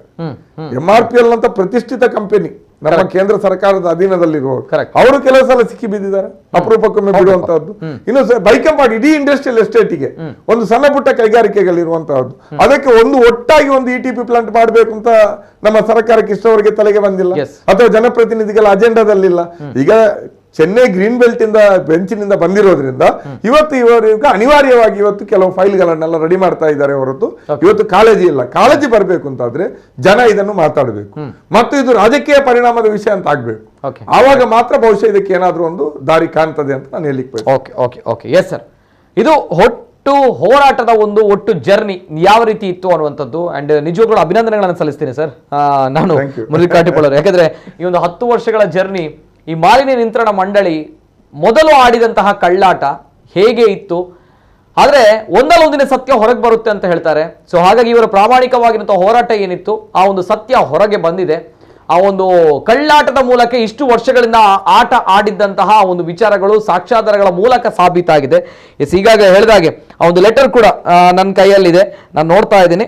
ಬಾಬಾ ರಾಮದೇವ್ ಗುಂಪಿನ ಪತಂಜಲಿ ಕಂಪನಿ ಮುಚ್ಚಬೇಕು ಅನ್ನುವಂಥ ನಿಟ್ಟಿನಲ್ಲಿ ಮಾಲಿನ್ಯ ನಿಯಂತ್ರಣ ಮಂಡಳಿ ರಾಜ್ಯ ಕಚೇರಿಗೆ ಶಿಫಾರಸು ಪತ್ರ ಬರೆದಂತಹ ಮಾಲಿನ್ಯ ನಿಯಂತ್ರಣ ಮಂಡಳಿಯ ಪರಿಸರ ಅಧಿಕಾರಿ, ನಮ್ಮ ಜಿಲ್ಲೆಯ ಪರಿಸರ ಅಧಿಕಾರಿ ಪತ್ರವನ್ನ ಬರೆದಿದ್ದಾರೆ. ಅಂದ್ರೆ ಇಷ್ಟು ದಿನ ಏನ್ ಸಮಸ್ಯೆಗಳಿಲ್ಲ ಅನ್ನುವಂಥದ್ದು ಹೇಳಿದ್ದಾರೆ. ಅಂದ್ರೆ ಶುದ್ಧೀಕರಣ ಘಟಕ ಇದೆ, ಎಲ್ಲವೂ ಕೂಡ ಆಗುತ್ತೆ ಅನ್ನುವಂಥದ್ದು ಹೇಳಿದ್ದಾರೆ. ಆದ್ರೆ ಈಗ ಈ ಒಂದು ಕಂಪನಿಯನ್ನ ಮುಚ್ಚಬೇಕು ಅನ್ನುವಂಥ ನಿಟ್ಟಿನಲ್ಲಿ ಶಿಫಾರಸು ಪತ್ರವನ್ನ ಬರೆದಿದ್ದಾರೆ. ಅಂದ್ರೆ ಈ ಕಳ್ಳಾಟ ಗೊತ್ತಾದ ಮೇಲೆ, ಅಂದ್ರೆ ನಾವುಗಳು ಎಲ್ಲಿ ತನಕ ಮಾತಾಡಲ್ಲ, ನಾವುಗಳು ಎಲ್ಲಿ ತನಕ ನಮ್ಮ ಅನ್ಯಾಯದ ವಿರುದ್ಧ ಹೋರಾಟದ ವಿರುದ್ಧ ಧ್ವನಿಯನ್ನ ನಾವು ಎತ್ತಲ್ಲ, ಅಲ್ಲಿ ತನಕ ನಮ್ಮ ಸಮಸ್ಯೆಗಳಿಗೆ ಪರಿಹಾರ ಸಿಗಲ್ಲ. ಅಲ್ಲಿ ತನಕ ಇಂತಹ ಮಾಲಿನ್ಯ ನಿಯಂತ್ರಣ ಮಂಡಳಿ ಅಧಿಕಾರಿಗಳು ಇರ್ತಾರೆ, ಜೊತೆಗೆ ಇಂತಹ ಮಾಲಿನ್ಯ ನಿಯಂತ್ರಣ ಮಂಡಳಿಗಳು ಇರುತ್ತೆ. ಏನ್ ಮಾಡೋಕ್ಕಾಗಲ್ಲ, ಬಹಳಷ್ಟು ದುರಂತ ಇಂತಹ ವಿಚಾರಗಳು. ಆದ್ರೆ ಎಡೆಬಿಡದೆ ನಾವು ಎಲ್ಲಿ ಹೋರಾಟವನ್ನ ಮಾಡ್ತೀವಿ ಅವಾಗ ಮಾತ್ರ ಇಂತಹ ಹೋರಾಟಗಳು ಒಂದು ಹಂತಕ್ಕೆ ತಲುಪುತ್ತೆ, ಜೊತೆಗೆ ಅದು ಹೋರಾಟಗಳು ಯಶಸ್ಸಾಗುತ್ತೆ. ಜೊತೆಗೆ ಇದು ಸದ್ಯದ ಪರಿಸ್ಥಿತಿ ನಮ್ಮ ದಕ್ಷಿಣ ಕನ್ನಡ ಜಿಲ್ಲೆಯಲ್ಲಿ ನಮ್ಮ ಜೀವನದ ವಿಷ ಉಣಿಸ್ತಾ ಇದ್ದಾರೆ. ಆದ್ರೆ ನಾವುಗಳು ಸುಮ್ಮನೆ ಕೂತ್ಕೊಂಡಿದ್ದೀವಿ, ನಮ್ಗೆ ಯಾರಿಗೂ ಕೂಡ ಈ ವಿಚಾರ ಗೊತ್ತಾಗಿಲ್ಲ. ಅದೇ ಜನಪ್ರತಿನಿಧಿಗಳು ಕೂಡ ಇದು ಏನು ಮತವಾಗಿ ಪರಿಗಣಿಸುವಂತಹ ವಿಚಾರಗಳಲ್ಲ ಅನ್ನುವಂಥದ್ದು ಅವ್ರ ಮನಸ್ಥಿತಿ ಇರ್ಬೋದು. ಆದ್ರೆ ನಮ್ಗಳ ಬಗ್ಗೆ ನಾವುಗಳು ನೋಡಿದಾಗ ಆ ಭಾಗದ ಜನರು ಏನ್ ಹೇಳ್ತಾರೆ, ಯಾಕಂದ್ರೆ ಆ ಭಾಗದ ಜನರಿಗೆ ಈ ಸಮಸ್ಯೆಗಳಿಲ್ವಾ, ಆ ಭಾಗದ ಜನರಿಗೆ ಇಂತಹ ಯಾವುದೇ ರೀತಿಯ ಪರಿಸರಕ್ಕೆ ಸಂಬಂಧಪಟ್ಟಂತ ಮಾಲಿನ್ಯಗಳ ಎಫೆಕ್ಟ್ ಆಗಿಲ್ವಾ ಅನ್ನೋಂಥ ಪ್ರಶ್ನೆ ಬರುತ್ತೆ. ಹಾಗಾಗಿ ನೇರವಾಗಿ ನಾನು ಆ ಭಾಗದ ಜನರ ಜೊತೆ ಮಾತಾಡಬೇಕು. ಕರೆಗಳನ್ನ ಕನೆಕ್ಟ್ ಮಾಡಿ. ಎಸ್, ಪ್ರಥಮ ಕರೆ ಇದೆ, ಯಾರಿದ್ದಾರೆ?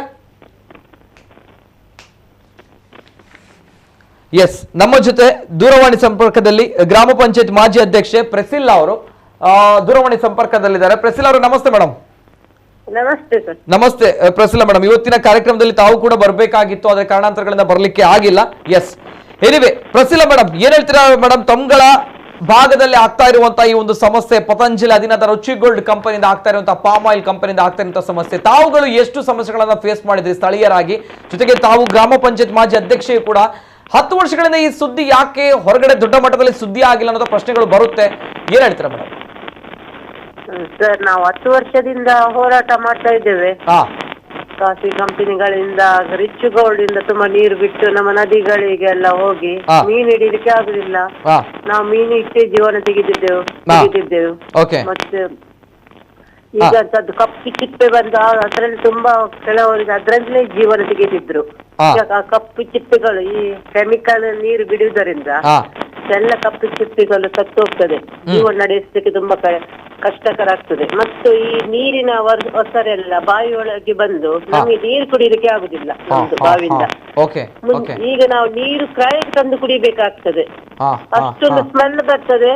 ಮತ್ತೆ ಅದು ಅದರ ಮೇಲೆ ನೀರಿನ ಮೇಲೆ ಎಣ್ಣೆ ಅಂಶ ನಿಲ್ತದೆ.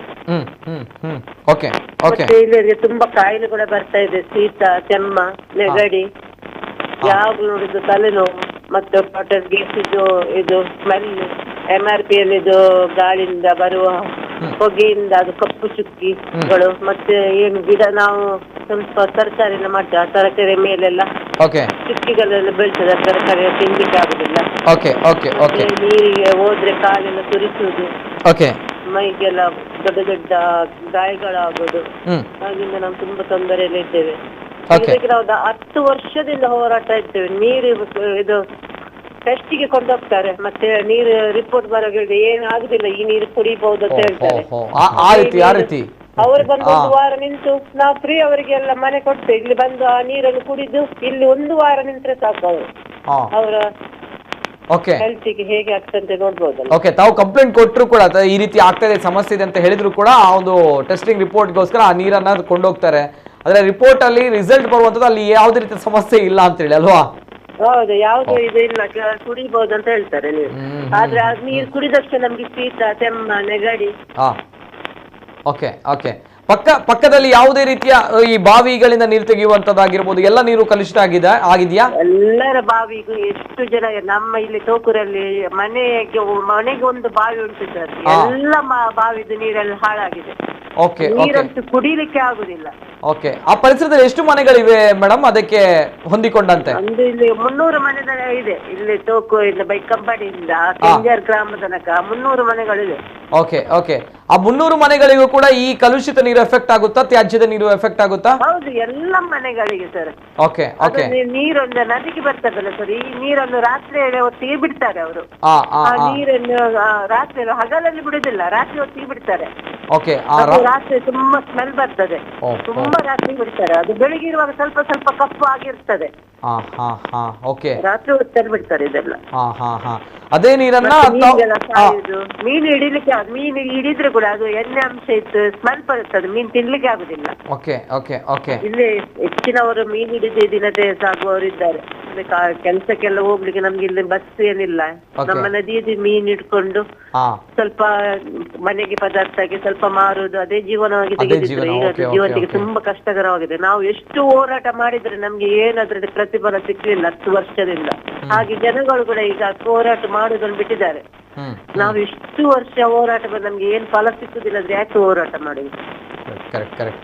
ಈ 10 ವರ್ಷಗಳ ಹೋರಾಟ ಜನಪ್ರತಿನಿಧಿಗಳಿಗೆ ಏನ್ ಹೇಳ್ತಾರೆ? ತಾವುಗಳು ಕೂಡ ಮಾಜಿ ಗ್ರಾಮ ಪಂಚಾಯತ್ ಅಧ್ಯಕ್ಷೆ ಆಗಿದ್ರಿ ಮೇಡಮ್, ಏನ್ ಹೇಳ್ತಾರೆ ಜನಪ್ರತಿನಿಧಿಗಳು? ಸ್ವಲ್ಪ ಮೇಲ್ವರ್ಗದ ಜನಪ್ರತಿನಿಧಿಗಳು ಅಲ್ಲಿ ತನಕ ರೀಚ್ ಆಗಿದೆಯಾ ಇಲ್ವಾ? ಜನಪ್ರತಿನಿಧಿಗಳು ಏನ್ ಸರ್, ಬಂದು ನೋಡಿ ಎಲ್ಲ ಹೋಗ್ತೇವೆ, ನಾವು ಸರಿ ಮಾಡ್ತೇವೆ ಅಂತ ಹೇಳ್ತಾರೆ. ಸ್ವಲ್ಪ ದಿವಸ ಸರಿ ಇರ್ತದೆ ನೀರೆಲ್ಲ, ಇದು ನದಿದು ಪುನಃ ಅದೇ ಸ್ಟಾರ್ಟ್ ಆಗ್ತದೆ. ಹಾಗೇನೆ ಎಷ್ಟು ಸಲ ನಾವು ಮಾಡುದು ಸರ್. ಪ್ರತಿದಿನ ನಮ್ಗೆ ಹೋರಾಟ ಮಾಡ್ಲಿಕ್ಕೆ ಆಗುದಿಲ್ಲಲ್ಲ. Correct correct correct correct. ಹಾಗೆ ಈಗ ಒಂದು ಹಂತಕ್ಕೆ ಬಂದು ತಲುಪಿದೆ ತಮ್ಗಳ ಹೋರಾಟ, ಹೌದಲ್ವಾ? ಹೌದು ಸರ್. ಏನ್ ಹೇಳ್ತೀರಾ ಮೇಡಮ್, ಏನ್ ಹೇಳ್ತೀರಾ?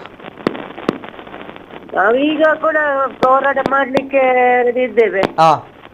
ಇನ್ನು ಮುಂದೆ ಆದ್ರೆ ನಮ್ಗೆ ಒಳ್ಳೆ ಪರಿಸರ ಬೇಕು. ನಮಗೆ ಮಕ್ಕಳಿಗೆ ಕಷ್ಟ, ನಮ್ಮ ಜೀವನ ಹೇಗೆ ಆಯ್ತು, ಮಕ್ಕಳು ಕೂಡ ದಿನ ತೆಗಿಬೇಕಲ್ಲ.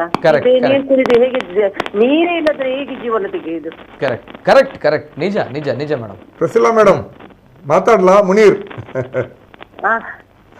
ಕಾಟಿಪಾಳ ಅವರು ಏನಿಲ್ಲ, ಅದೇ ಈಗ ರುಚುಗೋಲ್ಡ್ ಅವರಿಗೆ ಅದನ್ನ ಈಗ ಅವ್ರ ಸಾಕ್ಷಿ ಸಮೇತ ಸಿಕ್ಕಿ ಬಿದ್ದಿರೋದ್ರಿಂದ ರುಚುಗೋಲ್ಡ್ ಅನ್ನ ಮುಚ್ಚಬೇಕು ಅಂತ ಹೇಳಿ ಪರಿಸರ ಮಾಲಿನ್ಯ ನಿಯಂತ್ರಣ ಮಂಡಳಿ ಅಧಿಕಾರಿ ರಾಜ್ಯ ಮಟ್ಟದ ಅವರ ಇದಕ್ಕೆ ಕಚೇರಿಗೆ ಪತ್ರ ಬರೆದಿದ್ದಾರೆ. ಆ ಪ್ರಕಾರ ರುಚುಗೋಲ್ಡ್ ಅನ್ನ ಮುಚ್ಚಬೇಕು. ಮುಚ್ಚಲಿಲ್ಲ ಅಂದ್ರೆ ನಾವು ಮತ್ತೆ ಹೋರಾಟವನ್ನು ತೀವ್ರಗೊಳಿಸಬೇಕಾಗ್ತದೆ. ಅದರ ಬಗ್ಗೆ ನಿಮ್ಮ ಅಭಿಪ್ರಾಯಗಳು ಕೂಡ ಬಹಳ ಮುಖ್ಯ, ಸ್ಥಳೀಯರದ್ದು. ನಮ್ದೆಲ್ಲ ಇದು ಎಲ್ಲ ಮುಂಚಿನಿಂದ ಇದ್ದದೆಲ್ಲ ಉಂಟಲ್ಲ, 10 ವರ್ಷದಿಂದ ನಾವು ಕಂಪ್ಲೇಂಟ್ ಮಾಡಿದೆಲ್ಲ ನಮ್ಮ ಹತ್ರ ಇದೆ. ಓಕೆ, ಏನ್ ಹೇಳ್ತೀರಾ ಮೇಡಮ್? ಅಂದ್ರೆ ಮುಚ್ಚಬೇಕು ಅಂತ ಹೇಳಿ ಈಗ ಆರ್ಡರ್ ಆಗಿದೆ. ತಾವುಗಳು ಸ್ಥಳೀಯರಾಗಿ ನಾವು ದಿನ ತೆಗಿಬೇಕಾದ್ರೆ ಕಂಪನಿ ಮುಚ್ಚಲೇಬೇಕು ಸರ್. ಓಕೆ ಓಕೆ, ಈ ಒಂದು ಕಂಪನಿಯಿಂದ ಮಾತ್ರ ಸಮಸ್ಯೆ ತಮ್ಗಳಿಗೆ ಅಥವಾ ಬೇರೆ ಏನಾದ್ರು ಇದೆಯಾ ಮೇಡಮ್? ಅಲ್ಲಿ ಬೇರೆ ಕಂಪನಿಗಳೆಲ್ಲ ಬರ್ತದೆ ಸರ್. ರಿಚ್ಗೋಲ್ಡ್ ಇದೆ, ತುಂಬಾ ನೀರು ಬರ್ತದೆ. ಮತ್ತೆ ಅದು MRP ಅಲ್ಲಿಂದ ನೀರು ಬಿಡ್ತಾರೆ, ಅದು ಕೂಡ ಬರ್ತದೆ. ಮತ್ತೆ ತುಂಬಾ ಖಾಸಗಿ ಕಂಪನಿಗಳೆಲ್ಲ ಇದೆಲ್ಲ, ಎಲ್ಲ ನೀರು ನದಿಗೆ ಬಿಡ್ತಾರೆ ಸರ್. ಓಕೆ ಓಕೆ ಓಕೆ, ಸರಿ ಮೇಡಮ್, ಸರಿ. ಓಕೆ ಮೇಡಮ್, ಥ್ಯಾಂಕ್ ಯು ಧನ್ಯವಾದಗಳು. ಇದು ಪ್ರಸಿಲ್ಲ ಅವರು ಗ್ರಾಮ ಪಂಚಾಯತ್ ಮಾಜಿ ಅಧ್ಯಕ್ಷೆ.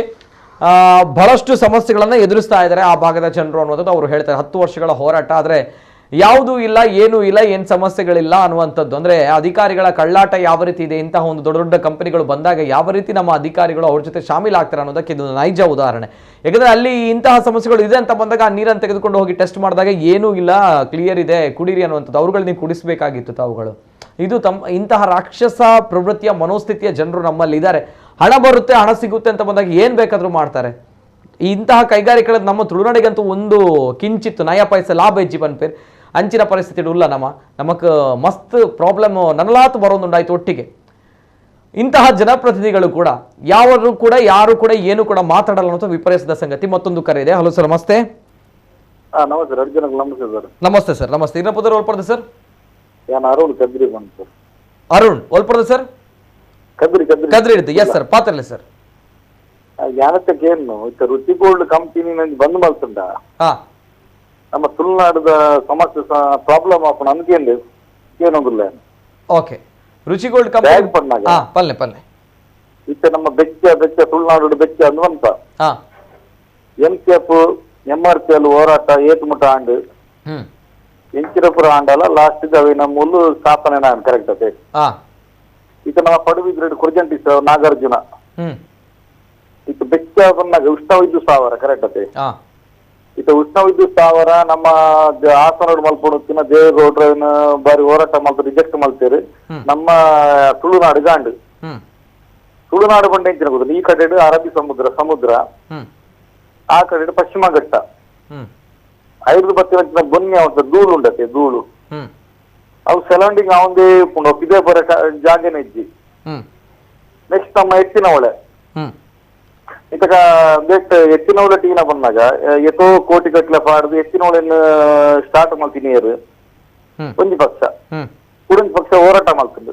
ಅಥವಾ ಕುಡಂಜಿ ಪಕ್ಷ ಅಧಿಕಾರಕ್ಕೆ ಬರ್ತಂದು ಅಗುಲ್ಲ ಕೋಟಿ ಗಟ್ಟಲೆ ಕಾಸು ದೀಯರು ಮಕ್ಕಳು ಏನ ಗೊತ್ತಿದೆ ರೆಡ್ ಪಕ್ಷದಗುಲ್ಲ ರಾಷ್ಟ್ರೀಯ ಪಕ್ಷದಗುಲ್ಲ ಮಲ್ತಿನ ದುಡ್ಡೆ ಇತ ನಾಗಾರ್ಜುನ ಏನಾಡು ಒಂಜಿ ಚಿಮ್ಮಳಿತ್ತಂಡು ಬೇರೆಯವರಿ ಒಂಜಿ ಪೊರ್ಜು ಇಂಗಣ ರಾಜ್ಯವಾದಿತ್ತೇರು ಆರು ಕುಡಂಜಿ ಚಿಮ್ಮಣಿನ ಓಪನ್ ಮಾಡ್ತೇರು ನಮ್ಮ ತುಳುನಾಡದಾಗಲಿಗೆ ಏನ ಬಂತಿರುತ್ತೆ ಕನ್ನಡ ಒಂಜಿ ಗಾದೆ ನಡುತ್ತೆ ಮಂಡ್ಯ ಸಮ ಇಲ್ಲ ಮಾರ ಸರಿ ಅಕ್ಕ ತುಳುನಾಡದಾಗಲಿಗೆ ಮಂಡ್ಯ ಸಮ ಇಜ್ಜಿ ಹಿಂದೆ ನಮ್ಮ ಬುದ್ಧಿವಂತರ ಜಿಲ್ಲೆ ಪಂಪ ಮಾತ ಪಂಪ ಇನ್ನು ಬೆಚ್ಚ ಬೆಚ್ಚ ಬೆಚ್ಚ ಭಯಂಕರ ಬೆಚ್ಚೋಡು ಜಪ್ಪರ ಆಪಜಿ ಮಾರ ಆತರ ಅನ್ಕೊಳಂಗಿಲ್ಲ ನೆಕ್ಕ ಕಾರಣ ಏರು ನಮ್ಮಗಳು ನಮ್ಮ ಏನಾಡಿ ಯೂನಿಟಿ ಏನ ಗೊತ್ತದೆ ಇತ್ತ ರುಚಿಗೋಲ್ಡ್ ಪತಂಜಲಿ ಅವು ಒಂದು ಪಕ್ಷದ ವಿಚಾರ ಬೋಪುಂಡು ಅತ್ಮಂಡ MCF ಕುಡುಂಬ ವಿಚಾರ ಬೋಪುಂಡು ನಮ್ಮ ಈ ರಾಜಕೀಯ ಮಲ್ತುಂದೇ ಪೋಯಿ ನತ್ತಂದೆ ತುಳುನಾಡು ನಮ್ಮ ಒಂದು ಒಟ್ಟಾಗಿ ಇಜ್ಜಿ ಮರ್ರೆ ಇರಲ್ಲ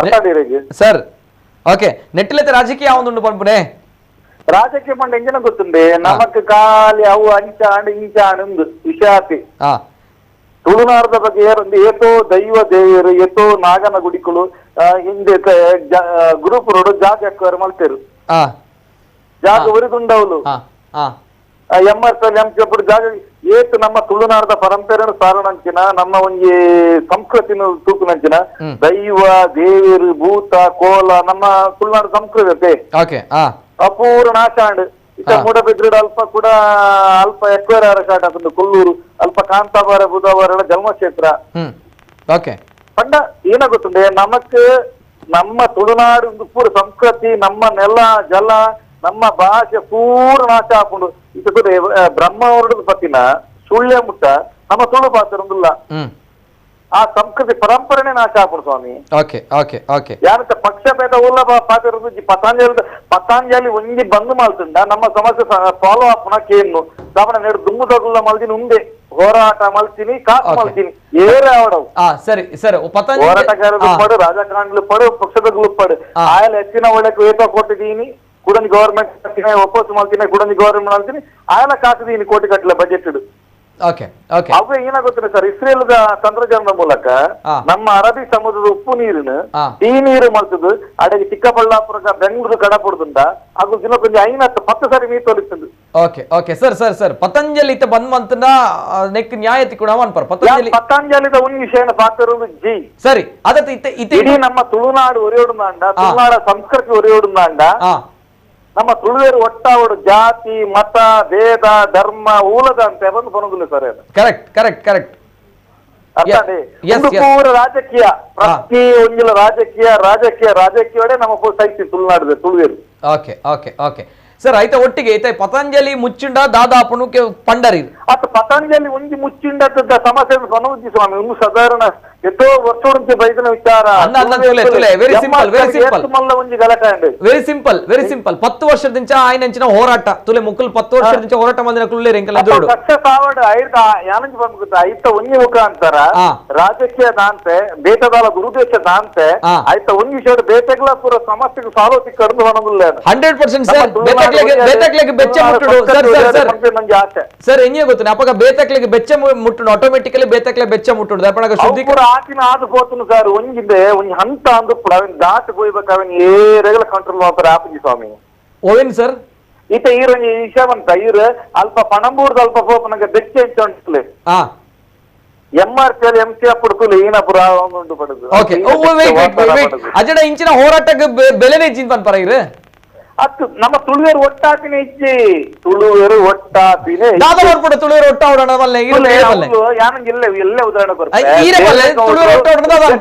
ದಕ್ಷಿಣ ಆ ಕ್ರೊಜ್ಜಂಟಿಗೆ ಸೇರ ನಾಗಾರ್ಜುನ ಪಡುಬಿದ್ರಿ ಆರ ಕಾರಣ ಏನು ನಮ್ಮ ತುಳುವೇರತ್ತೆ ಸರಿ ಇತ್ತೆ ತುಳುವೇರು ಒಟ್ಟಾವಣ ದಾದ ಅನ್ಬಿಡು ಬಲ್ಲೆ ಸರ್ ತುಳುವೇರು ಒಟ್ಟಾವಣ ದಾದ ಅನ್ಪೋಡು ತುಳುವೇರು ಒಟ್ಟಾಪಿನ ಅಂಚತ್ ನಮ್ಮ ಗೀತಾರ ಬೆಚ್ಚ ಸ್ವಾಮಿ ತುಳು ನಾಸಾಡ್ ಏನ ಬಂತುಡು ಫಸ್ಟ್ ಮುರ್ಕುನು ನಮ್ಮ ದಕ್ಷಿಣ ಕನ್ನಡ ಜಿಲ್ಲೆ ಅಂತ ಬಂತುಡು ಹಿಮಾಕಾರಕ್ಕೆ ಫಸ್ಟ್ ಮುರ್ಕುನು ತುಳುನಾಡು ನಮ್ಮ ದಕ್ಷಿಣ ಕನ್ನಡ ಜಿಲ್ಲೆ ಕರೆಕ್ಟ್ ಪಂಚಮಜ್ಜಿ ರಿಪೋರ್ಟ್ ಪಂಚಮಜ್ಜಿ ಸರಿ ಸರಿ ಸರಿ ಇಂಕುಲಾವ್ ಕಾರ್ಯಕ್ರಮ ಮಲ್ದ ಎಸ್ ಸರ್ ಪಲ್ಲೆ ಪಕ್ಕ ನಮ್ಮ ಎರಡ ಪಾತಿರ್ನು ಈರಿ ಯಾನ್ ಪಕ್ಕಡೆ ಲಹೈ ಮಲ್ತರುಡು ಪಾತರುಡು ಅತ್ರ ಡಿಸ್ಕಸ್ ಮಾಡ್ಕೊಳ್ಳಿ ವೆರಿ ಸಿಂಪಲ್ ಒಂಜಿಕೆಯಲ್ಲಿ ಇತ್ತ ತುಲೆ ಈ ಪತಂಜಲಿದ ಬಗ್ಗೆ ಮಾಡೋದು ರುಚಿ ಗೋಲ್ಡ್ ಉಂಡು ಓಕೆ ಪಂಡರ್ ಇತ್ತೆ ನೆತ್ತ ಬಗ್ಗೆ ಇತ್ತ ಆಲ್ರೆಡಿ ರಿಪೋರ್ಟ್ ಪೋತುಂಡು ಇತ್ತೆ ಆ ಕಂಪನಿನ ಮುಚ್ಚೋಡು ಬಂದ ರಿಪೋರ್ಟ್ ಪೋತುಂಡು ಎಲ್ಲ ಕಂಪನಿ ಮಲ್ಪುಲೆ ಸ್ವಾಮಿ ಬಂದು ಮಲ್ಪುಲೆ ಊಲ ರಾಜಕೀಯ ಊಲ ದುರುದ್ದೇಶದಿಂದ ಹೋರಾಟ ದಕ್ಷಿಣ ಕನ್ನಡ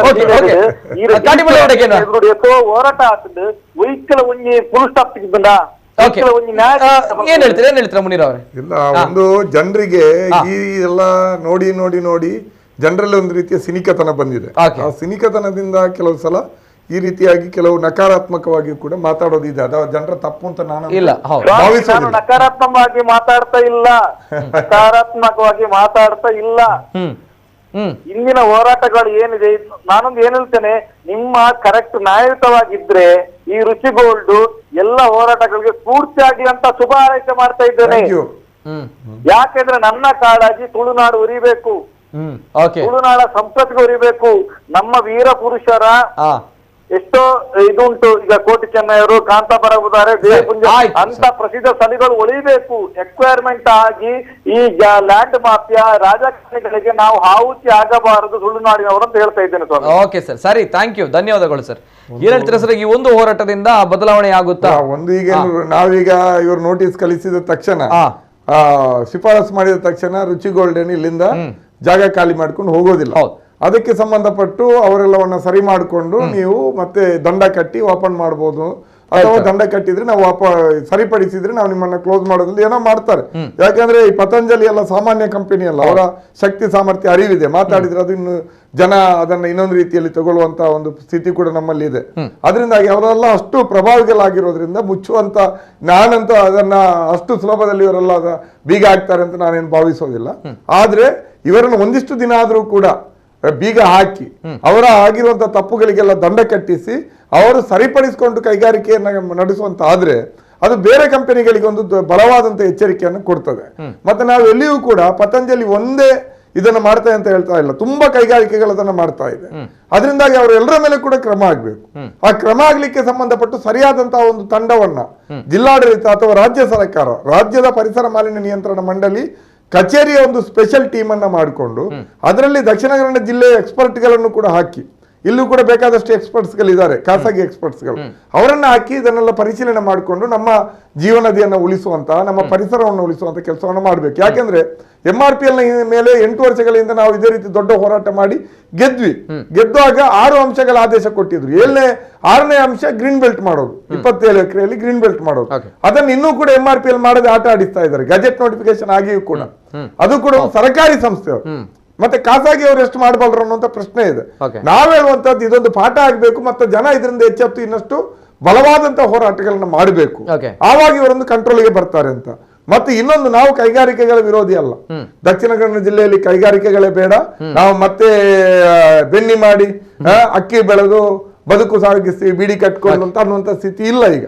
ಅದರಿಂದಾಗಿ ಕೈಗಾರಿಕೆಗಳು ಉದ್ಯಮಗಳಲ್ಲಿ ಇರ್ತದೆ, ಆದ್ರೆ ಉದ್ಯಮಗಳು ಕೈಗಾರಿಕೆಗಳು ನಿಯಮಗಳನ್ನ ಪಾಲಿಸಬೇಕು, ಪರಿಸರದ ಮೇಲೆ ದಾಳಿ ಮಾಡಬಾರ್ದು. ಮತ್ತೆ ಇಲ್ಲಿ ಆಗಿರುವಂತ ಈ ಅಭಿವೃದ್ಧಿಗಳಲ್ಲಿ ಸ್ಥಳೀಯರಿಗೆ ಅಭಿವೃದ್ಧಿ ಆಗುವಾಗ ಒಂದಿಷ್ಟು ಪರ್ಸೆಂಟೇಜ್ ಡ್ಯಾಮೇಜ್ ಇದ್ದೇ ಇರ್ತದೆ. ಪ್ರಮಾಣ ಎಷ್ಟು ಅನ್ನುವಂತ ಪ್ರಶ್ನೆ, 100% ಅನ್ಯಾಯ ಮಾಡೋದಲ್ಲ, ಮಾಲಿನ್ಯ ಮಾಡೋದಲ್ಲ, ಇಂತಹ ಪ್ರಶ್ನೆಗಳಿದೆ. ಮತ್ತೆ ಈ ಅಭಿವೃದ್ಧಿ ಮಾಡುವಾಗ ಅದರಲ್ಲಿ ಸ್ಥಳೀಯರಿಗೆ ಪಾಲು ಕೊಡ್ಬೇಕು. ನೀವು ರುಚಿಗೋಲ್ಡ್ ಒಳಗಡೆ ಹೋಗಿ, ಇದೇ ಪತಂಜಲಿ ಕಂಪನಿ ಒಳಗಡೆ ಹೋಗಿ ನೌಕರರ, ನೀವು ಅಲ್ಲಿ ಎಂಪ್ಲಾಯ್ಮೆಂಟ್ ಗಳು ಏನಿದ್ದಾರೆ, ಕಾರ್ಮಿಕರು ನೌಕರರ ತಲೆ ಎಣಿಸಿ. ಅದರಲ್ಲಿ ಒಂದು ನನ್ನ ಪ್ರಕಾರ 600 ರಿಂದ 1000 ಜನ ದುಡಿತಾರೆ. ನಿಮ್ಗೆ 100ಕ್ಕೆ 10 ಜನ ಕೂಡ ನಮ್ಮ ದಕ್ಷಿಣ ಕನ್ನಡ ಜಿಲ್ಲೆಯವರು ಸಿಗೋದಿಲ್ಲ, ಅಥವಾ ಕನ್ನಡಿಗರು ಸಿಗೋದಿಲ್ಲ. ಎಲ್ಲರೂ ಕೂಡ ನಾರ್ತ್ ಇಂಡಿಯಾದವರು. ಅಲ್ಲಿ ನಾವು ರಸ್ತೆ ಹಾಳಾಗಿರೋದಕ್ಕೆ ಮನವಿ ಕೊಡ್ಲಿಕ್ಕೆ ಜೋಕಟ್ಟೆ ಗ್ರಾಮ ಪಂಚಾಯತ್ ಅವರ ಜೊತೆಯಲ್ಲಿ ನಾನು ಕೂಡ ಹೋಗಿದ್ದೆ, ನನ್ನನ್ನು ಕರೆದಿದ್ರು, ಓಕೆ ನೀವು ಕೂಡ ಬರ್ಬೇಕು ಅಂತ.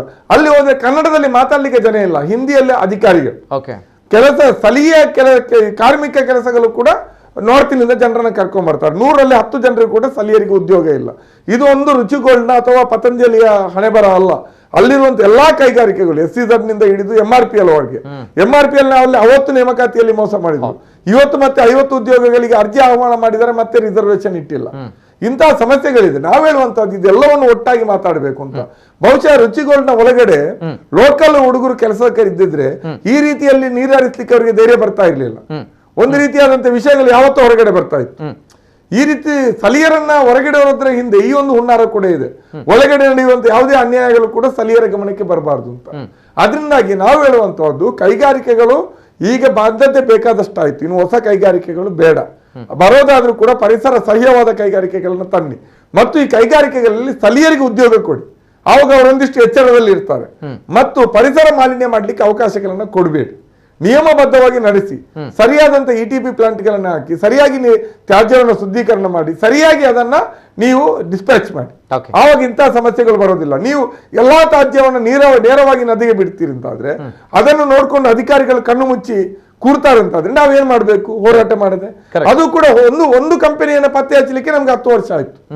MRPL ಎದುರುಗಡೆ ಅವರನ್ನ ಒಂದು ತಪ್ಪನ್ನ ಸರಿಪಡಿಸುವಂತ ಹೋರಾಟ ಮಾಡ್ಲಿಕ್ಕೆ ನಾವು 4-5 ವರ್ಷ ಹೋರಾಟ ಮಾಡಿದ್ವಿ, 16 ಕೇಸ್ಗಳನ್ನ ಹಾಕಿದ್ವಿ. ಈಗ MRPL ನ ಹೋರಾಟದಲ್ಲಿ ನಮ್ಮ ಮೇಲೆ 8 FIR ಆಗಿತ್ತು. ಅದರಲ್ಲಿ 7 ಕೇಸ್ಗಳು ಮುಗ್ದಿದೆ, ಇನ್ನು ಒಂದು ಮುಗ್ದಿಲ್ಲ. ನಿನ್ನೆ ಕೂಡ ಕೋರ್ಟಲ್ಲಿ ಇದ್ದೇ ಇದೆಲ್ಲವನ್ನು ಕೂಡ ಮಾಡಿದ್ದು.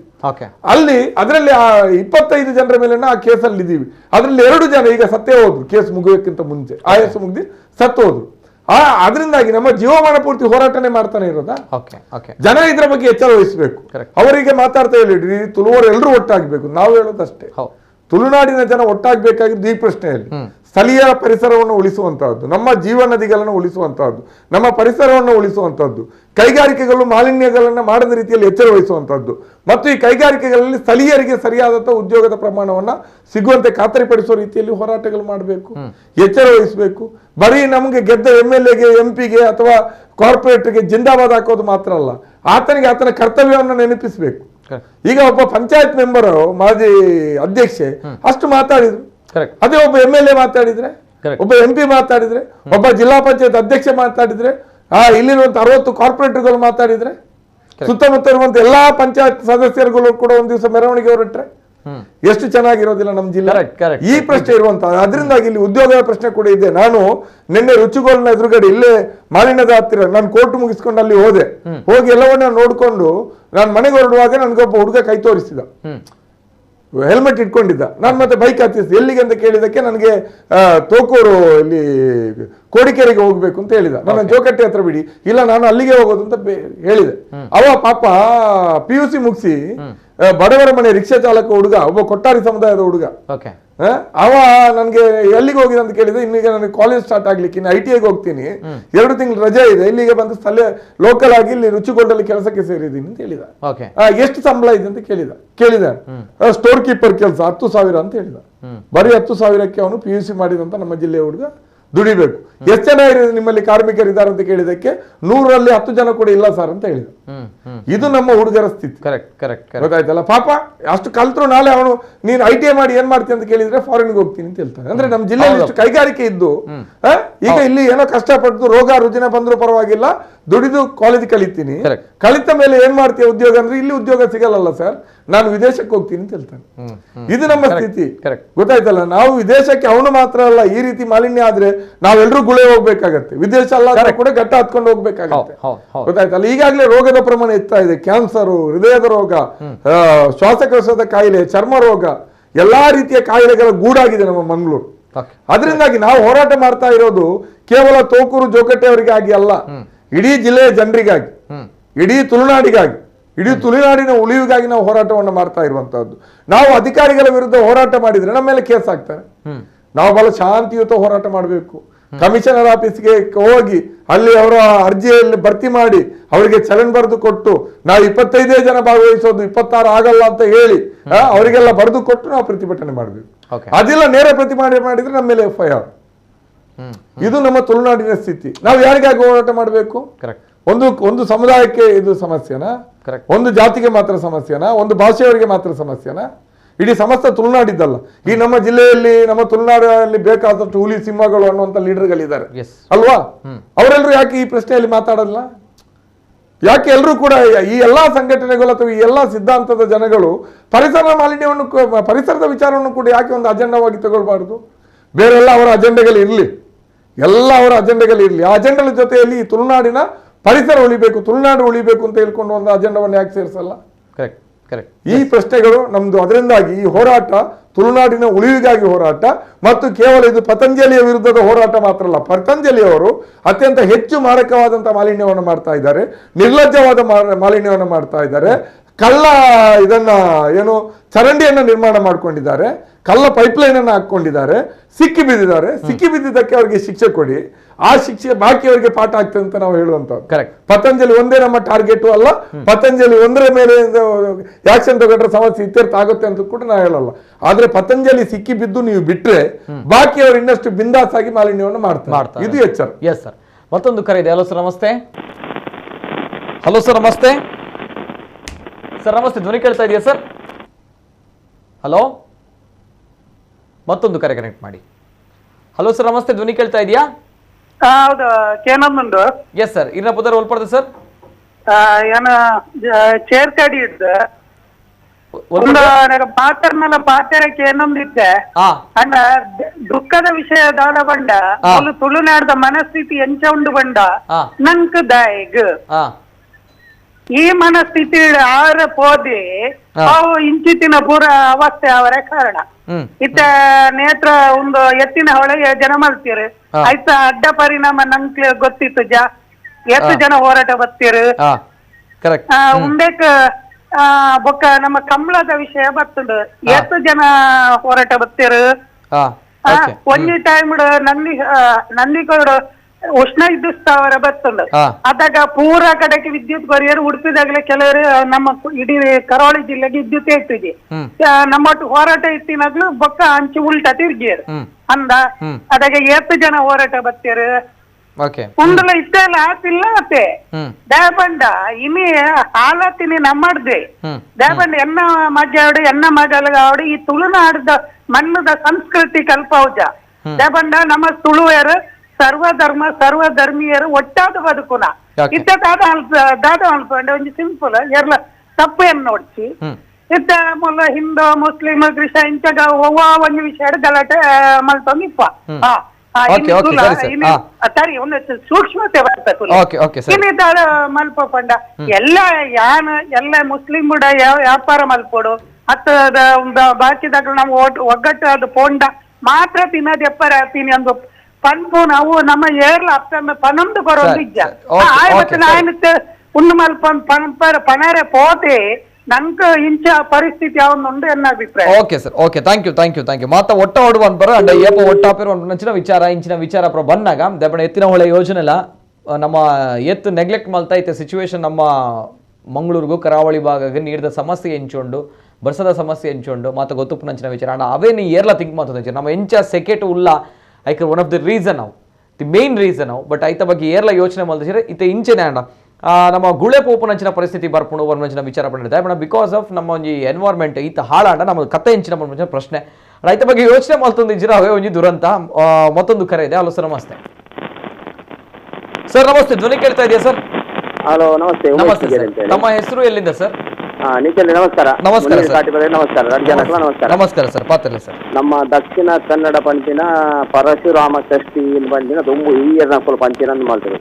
ಪರಶುರಾಮ ಷಷ್ಠಿ ಪಂಡದಂಡ ದೈವ ದೇವರಿಚ್ಚಿನ ಪ್ರತಿ ಒಂಜೆಕ್ಕಲ ಇಂಚಿನ ಒಂಜಿ ಅನಾಹುತ ಬತ್ತಲ್ಲ ದೈವ ದೇವರ ಇನ್ ಕಾಪೊಂದಿದ್ದೇರು ನಿಮ್ಮಲ್ ತೊಂದಿದ್ದೇರು ಪ್ರತಿ ಒಂಜರ ಇನಿ ಮುಟ್ಟ ನಮ್ಮ ದಕ್ಷಿಣ ಕನ್ನಡ ಒಂಜಿ ಭೂಕಂಪವಾಡೆ ಹತ್ತಿರ ಒಂಜಿ ಕಡಲ್ದ ಒಂಜಿ ಬತ್ತಿನ ಕಡಲ್ದ ದೇವೇರು ಬೊಟ್ಟಾನಿನ ಮಲ್ಪನ ಅಂಚಿನ ಒಂಜಿ ಪಡ ಎಟ್ಟ ಬತ್ತದ ಹತ್ತಿರ ಒಂಜಿ ಕಡಲ್ ಕೊರೆತ ಬತ್ತದ ಹತ್ತಿರ ಒಂಜಿ ಸುನಾಮಿ ಬತ್ತದ ಆತಿನಂಚಿನ ಸುನಾಮಿ ಎಷ್ಟೋ ಸರ್ತಿ ಸುನಾಮಿ ಬರ್ಪುಂಡಲ್ಲ ದೇವೇರ ಇನ್ನು ಕಾಸು ಬೇರೆ ಅಂಡ ಇನಿ ಕುಂಜಿನಾಥನಂದು ಬಂಡ ಕೈಗಾರಿಕೆಗೆ ಪಂಡದು ಈ ರಾಜಕೀಯದ ಒಂದು ಮಾಡ್ತದೆ ರಾಜಕೀಯ ಪಂಡ ಪ್ರಾಯ ಪಕ್ಷ ಊಲ ಪಂಪುದು ಇಂಕಲು ಪಕ್ಷ ತೀತವಾದ ಪಂಪಿನಿ ಗಾಯ ಪಂಡ ಇಂಕಲು ಭೂಮಿ ಕೊರ್ಚಿನಾಕಲು ಭೂಮಿ ಕೊರ್ದು ರಾಜಕೀಯದ ಕೈಗಾರಿಕೆ ಬಂದು ಕಂತೇವೆ ಅಂಕಲಿಂಗ ಬಂದಿದ್ದು ಸ್ಥಳೀಯರಿಗೆ ಬೇಲೆ ಇಕಲೆ ಬೇಲೆ ತಿಳ್ಕೊಂಡು ಇಕಲಿಗೆ ಮಾಡ್ತದೆ ಇಕಲ್ಲ ಭೂಮಿ ಇದೆ ರೈತರು ಮಾಡ್ತದೆ ಇಲ್ಲಿ ಇಂಕಲು ರೈತರು ಮಾಡ್ತದೆ ಇಂಕಲು ಬೆಂದಿದ್ದು ತಿನ್ನೋಂಚಿನಾಕಲು ಒಟ್ಟು ಕೂಡು ಸಂಸಾರ ಇಕ್ಕಿನ ಇದಕ್ಕೆ ಪೂರ ಮಾಡ್ತದೆ ಕೂಡು ಸಂಸಾರ ಈ ಕೈಗಾರಿಕೆ ಬರ್ತದೆ ಕೂಡು ಸಂಸಾರ ಪೂರ್ತು ಇತಿ ಓಡೋಳು ಇಚ್ಚಿನ ಪುನಃ ಪಾರ್ದು ಇಂಚಿನ ಮಾಡ್ತದೆ ಪೂರ ಓಡೋಲ ಅನ್ಬಿಡಿ ಅಂಡ ಅವು ಹಿಂಗೆ ಗೊತ್ತಿದೆ ಪರಶುರಾಮ ಷಷ್ಠಿ ಮಲ್ದಿನ ಭೂಮಿನ ಎಂದು ಮಾಡ್ತದೆ ಇದಕ್ಕೆ ಆ ಭೂಮಿಗೆ ನೆತ್ತೇರ ಪಾರ್ದು ಇಂಚಿನ ಮಾಡ್ತದೆ ಈ ಕೈಗಾರಿಕೆ ಕಾಣ್ತದೆ ಅಂಡ ಕೈಗಾರಿಕೆ ಕನ್ನಡ ಸ್ಥಳೀಯರಿಗೆ ಬೇಲೆ ಬಂದನ ಸ್ಥಳೀಯರಿಗೆ ಎಷ್ಟು ಬೇಲೆ ಕೊಡ್ತೀರಿ ಹತ್ತಿರ ಸ್ಥಳೀಯರಿಗೆ ಬೇಲೆ ಸಿಕ್ಕಿಗೆ ಬಂದು ಈ ರಾಜಕಾರಣ ಹಾಕಲು ಏರು ಮಾಡ್ತೀರಿ ಹಾಕಲು ಏರು ಎದುರು ಒಂದು ಬೇಲೆ ದೆಪ್ಪಾದು ಕೊಡ್ತೀರಿ ಸುಖ ಇನ್ನಿ ಮುಟ್ಟ ಒಂದು ದೆಪ್ಪಾದು ಕೊಡ್ಲೆ ಹತ್ತಿರ ಅವನು ಒಂದು ಮಾಡ್ತಾರೆ ಸೇರಾಯಿನ ಹಾಕಲೇನೆ ನೆಕ್ಸ್ಟ್ ಪ್ರೈವೇಟ್ ಕಂಪನಿ ಸೇರಾದು ಓಲೋಲು ಲಾಸ್ಟಿಗೆ ಸೇರದು 15 ದಿನ ಬೇಲೆ 1 ತಿಂಗಳು 2 ತಿಂಗಳು ಬೇಲೆ ಮಾಡ್ತದೆ ಕೊನೋದು ಇಲ್ಲಾಲ ಕೊಡ್ತದೆ ಇನಿಕ್ಕಲ ಒಂದು ನರಮನೆಗೆ ಬೇಲೆ ಜಾಂಚಿನ ಇದು ಮಾಡ್ತದೆ ಆ ಇಚ್ಚಿನ ದುರಾಭ್ಯಾಸ ಹೋಗಬಹುದು ಇಲ್ಲ ಅಪ್ಪೆಮ್ಮೆ ಏನು ಮಾಡ್ತದೆ ಜಾಗ ಪುಡ್ಚಿನ ಹಾಕಲು ಆಗ ಒಂದು ಮಗಕ್ಕೆ ಬೇಲೆ ಚಿಕ್ಕನೆ ಬಂದ ಖುಷಿ ತಿಚ್ಚಿನ ಹಾಕಲು ಇನಿ ಮಗಕ್ಕೆ ಬೇಲೆ ಲಜ್ಜಿ ಅಪ್ಪೆಮ್ಮ ಒಂದು ಲಜ್ಜಿ ಅಪ್ಪೆಮ್ಮನ ಸೂಪಿನಂಚಿನ ಗತಿದಾಂಚಲಕ ಮಾಡ್ತದೆ ಮಾಡ್ತೀವಿ ಈ ನಮ್ಮ ಈ ದಕ್ಷಿಣ ಕನ್ನಡ ಇದಕ್ಕೆ ಇದು ಪೂರ ಅವರು ನನ್ನ ಕಾರಣ ಏನು ಗೊತ್ತಲ್ಲ ಈ ರಾಜ್ಯಕ್ಕೆ ತಗೊಳ್ಳಿ ಮಲ್ತಿನ ಅಂದ್ರೆ ರಾಜ್ಯಕ್ಕೆ ತಗೊಳ್ಳಿ ಮಲ್ಪುಣೆ ಕತ್ತು ಮಲ್ಪುಣ ಕರೆಕ್ಟ್ ಆಗಿ ಮಲ್ಕೊಡು ಒಯ್ಕೊತ್ತಲೆ ಕೈಗಾರಿಕೆಗೆ ಜಾಗ ಕೋರಿಯರು ಪೂರ ಮಲ್ತೇರು ಮಾತ ಮಲ್ತೇರು ಇದಕ್ಕೆ ರಸ್ತೆಗೆ ಬಂದಾಗ ಜಾಗ ಓಲ್ ಬಿಡ್ತೇರು ಬನ್ಲೆ ಸರ್ ಓಲ್ ಬಿಡ್ತೇರು ತುಂಬ ದೈತಿನ ರಸ್ತೆದ ಬರೀತ ಮುಟ್ಟ ಇಲ್ಲ ಕಾಗ್ತದೆ ಲಾಸ್ಟಿಗೆ ಬುಡ್ನ ಬಂದಾಗ ಓಲ್ ಬಿಡ್ತೇರು ಕೆಲವು ಕೊಟ್ಟು ಇದು ಪೋತಾರೆ ತಿಂದ್ರೆ ಕೆಲವು ಕೊಟ್ಟು ರಸ್ತೆಗೆ ಬಂದಾಗ ತುಂಬ ದೈತಿನ ಮಾರ್ಗದ ಮುಟ್ಟ ಕಾಟಂದಲ್ಲ ರಸ್ತೆ ಅಗೆಲ ಅವರು ಬಂದಾಗ ರಸ್ತಾಭಿವೃದ್ಧಿ ಜಾಗ ಬಾಕಿ ಹಾಕೊಂಡು ನಾನಾಗ 5 ಬಿಡ್ತಿದ್ದೇನೆ ಓಲು ಎಪ್ಪತ್ತ ಓಲು ಜನ ಮುನಿ ಕಾಟಿಗಳಲ್ಲಿ ಜೋಗಟ್ಟದ ಒಂದು ಬಜೆಟ್ ಬರ್ತದೆ ಜೋಗಟ್ಟ ಎಂಟ್ರ್ ಆಪಿನ ಮುಟ್ಟ ಏಕೆ ಇಂಪ್ರೂವ್ ಆಗ್ತದೆ ಆಮೇಲೆ ಬರ್ತದೆ ಬೈಕಂಪಾಡಿ ಬರ್ತದೆ ಅಲ್ತು ಬರ್ತದೆ ಜೋಗಟ್ಟದ ಲೈಟ್ ಇದೆ ಓಲ್ಲ ಒಂದು ಇಂಪ್ರೂವ್ ಎಲ್ಲ ಬರ್ತಾರೆ ಬಿಡ್ತಾರೆ ಓಲ್ಲ ಬಿಡ್ತಾರೆ ಅಂಚಿನ ಕೆಲವು ಕೊಟ್ಟು ಅಂಚಿನ ಪರಿಸ್ಥಿತಿ ಓಲು ಹೈವೇ ಆನಕತ್ತದೆ ಗುರುಪುರೋಡು ಆನಮಂದ ಪರಿಸ್ಥಿತಿ ಗುರುಪುರದ ಆನಮಂದ ಪರಿಸ್ಥಿತಿ ಓಲು ಗುರುಪುರದ ಹೈವೇ ಆಪಿನ ಆನಮಂದ ಪರಿಸ್ಥಿತಿ ಉಂಟಾವನ್ನ ಓ ಹೈವೇ ಓ ಕುಲಶೇಖರ್ ಅವ್ರದ್ದು ಲೆಕ್ಕ ಆತಿನ ಕಾರ್ಲ ಮುಟ್ಟ ಎಣ್ಣೆ ಒಳೆ ಮುಟ್ಟ ಆತಿನ ರೈಲ್ವೇನು ಮಾರ್ಗ ಜಾಗ ಕೊರಪುಜೇರು ಉಂಟಾವು ನಡಿ ಮುಟ್ಟ ಆತನ ಅಂಚಂದ ಕೈಗಾರಿಕೆಗೆ ಜಾಗ ಕೊರನಾಕಲ್ನ ಲಕ್ಕದೆ ಕೊರಪುಜೇರು ಎಂಕಲು ಕೊರಪುಜೆ ಎಂಕಲ ಪರಿಸ್ಥಿತಿ ಎಂಕಲ ಇಂಚ ಒಂದು ಎಂಕಲಿ ಕರೆಕ್ಟ್ ಬೇಲೆ ತಿಕ್ಕೊಂಡು ಮಾತ್ರ ಕೊರಪ ಬಂದಾಗ ಜಬರ್ದಸ್ತಿ ಲಕ್ಕಾದು ಕೊಡ್ತೀರಿ ಈಗ ಮಾರ್ಗದ ಬೇರೆ ಕಾರಣ ಹಾಕಲು ಲಕ್ಕುಜೇರು ಬಂದ ನಾಲ್ಕಲ್ಲ ಕೋರ್ಟು ಹೋದ್ರೆ ಅಕಲಿಗೆ ಅಕಲಿಲ್ಲ ಒಟ್ಟಾಗಿ ಇದು ಮಾಡ್ತೀವಿ ಗವರ್ಮೆಂಟ್ ಹಿಂಗಿನ ಗೊತ್ತಿಲ್ಲ ಕರೆಕ್ಟ್ ಆಗಿ ಮಾಡ್ಕೊಡು ಇದಕ್ಕೆ ಬರ್ಸ ಬರಬಹುದು ಇನ್ನಾಪಜಿ ಬಂದ ಮಾಡ್ತದೆ ನಮ್ಮ ಪರಶುರಾಮ ಷಷ್ಠಿ ದೈವ ದೇವೇರಿ ಹಿರಿಯ ಕೊಲು ಬಂಚಿನ ಮದತ್ತದು ಚಾಂದಿನ ಮತ್ತೊಂದು ಪೋಯರ ಇಂದು ಪೂರ ಅಮ್ಮವನ್ನೇ ಪೋಯ ಅದಗತಿಗೆ ಪೋಪಿನ ತಂದೆ okay sir okay thank you sir ಮೇಲೆ ಕುಡಂಜಿ ಕಾಲರ್ ಹಲೋ ಸರ್ ನಮಸ್ತೆ ಸರ್ ನಮಸ್ತೆ ನಮಸ್ತೆ ಸರ್ ತಮ್ಮ ಹೆಸರು ಎಲ್ಲಿಂದ ಸರ್ ನಿಜಾಮ್ ಅಂತ ಗುರುಪುರ ಕೈಕೊಂಬಂದ ಸರ್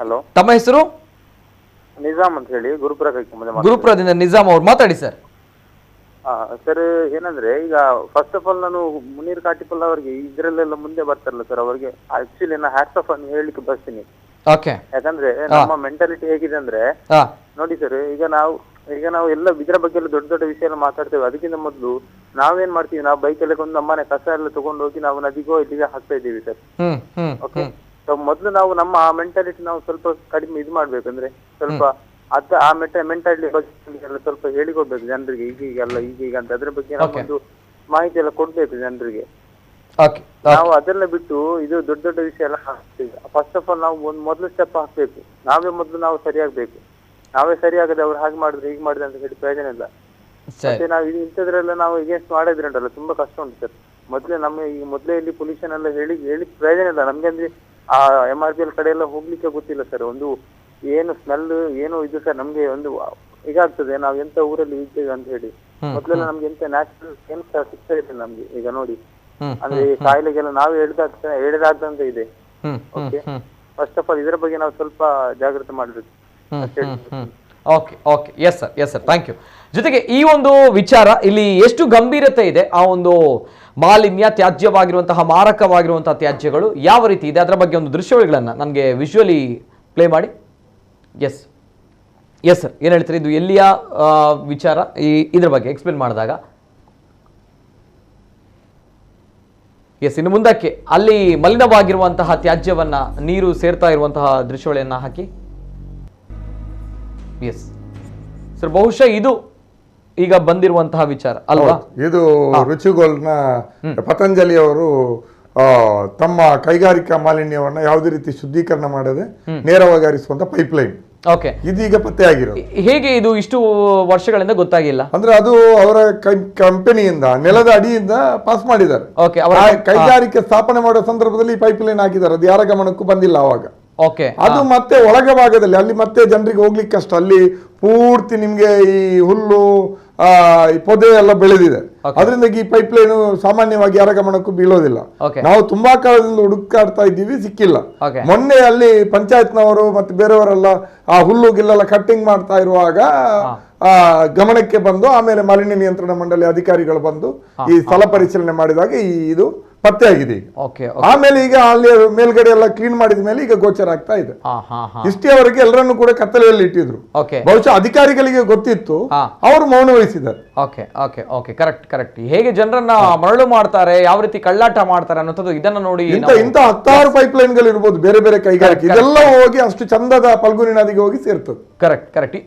ಇದು ಸರ್, ಇದು ಬಹುಶಃ ಇದು 10 ವರ್ಷಗಳಿಂದ ಅವರು ಬಿಟ್ಟಿರುವಂತ ಮಾಲಿನ್ಯ ಇದೆಯಲ್ಲ, ಆ ಕೆಮಿಕಲ್ ಅಲ್ಲಿಯೇ ಕಲ್ಲಾಗಿ ಇದು ಒಂದು ರೀತಿಯಲ್ಲಿ ವೈಟ್ ಸಿಮೆಂಟ್ ತರ ಆಗಿದೆ. ವೈಟ್ ಸಿಮೆಂಟ್ ಟನ್ ಗಟ್ಲೆ ಇದೆ ಅದು. ನೀರಿನ ಅಡಿಭಾಗದಲ್ಲಿ ಆ ತೋಕೂರು ಹಲ್ಲ ಇದೆಯಲ್ಲ, ತೋಕೂರು ಹಲ್ಲ ಈಗ ಒಂದು ರೀತಿಯಲ್ಲಿ ಚರಂಡಿ ತರ ಆಗಿದೆ.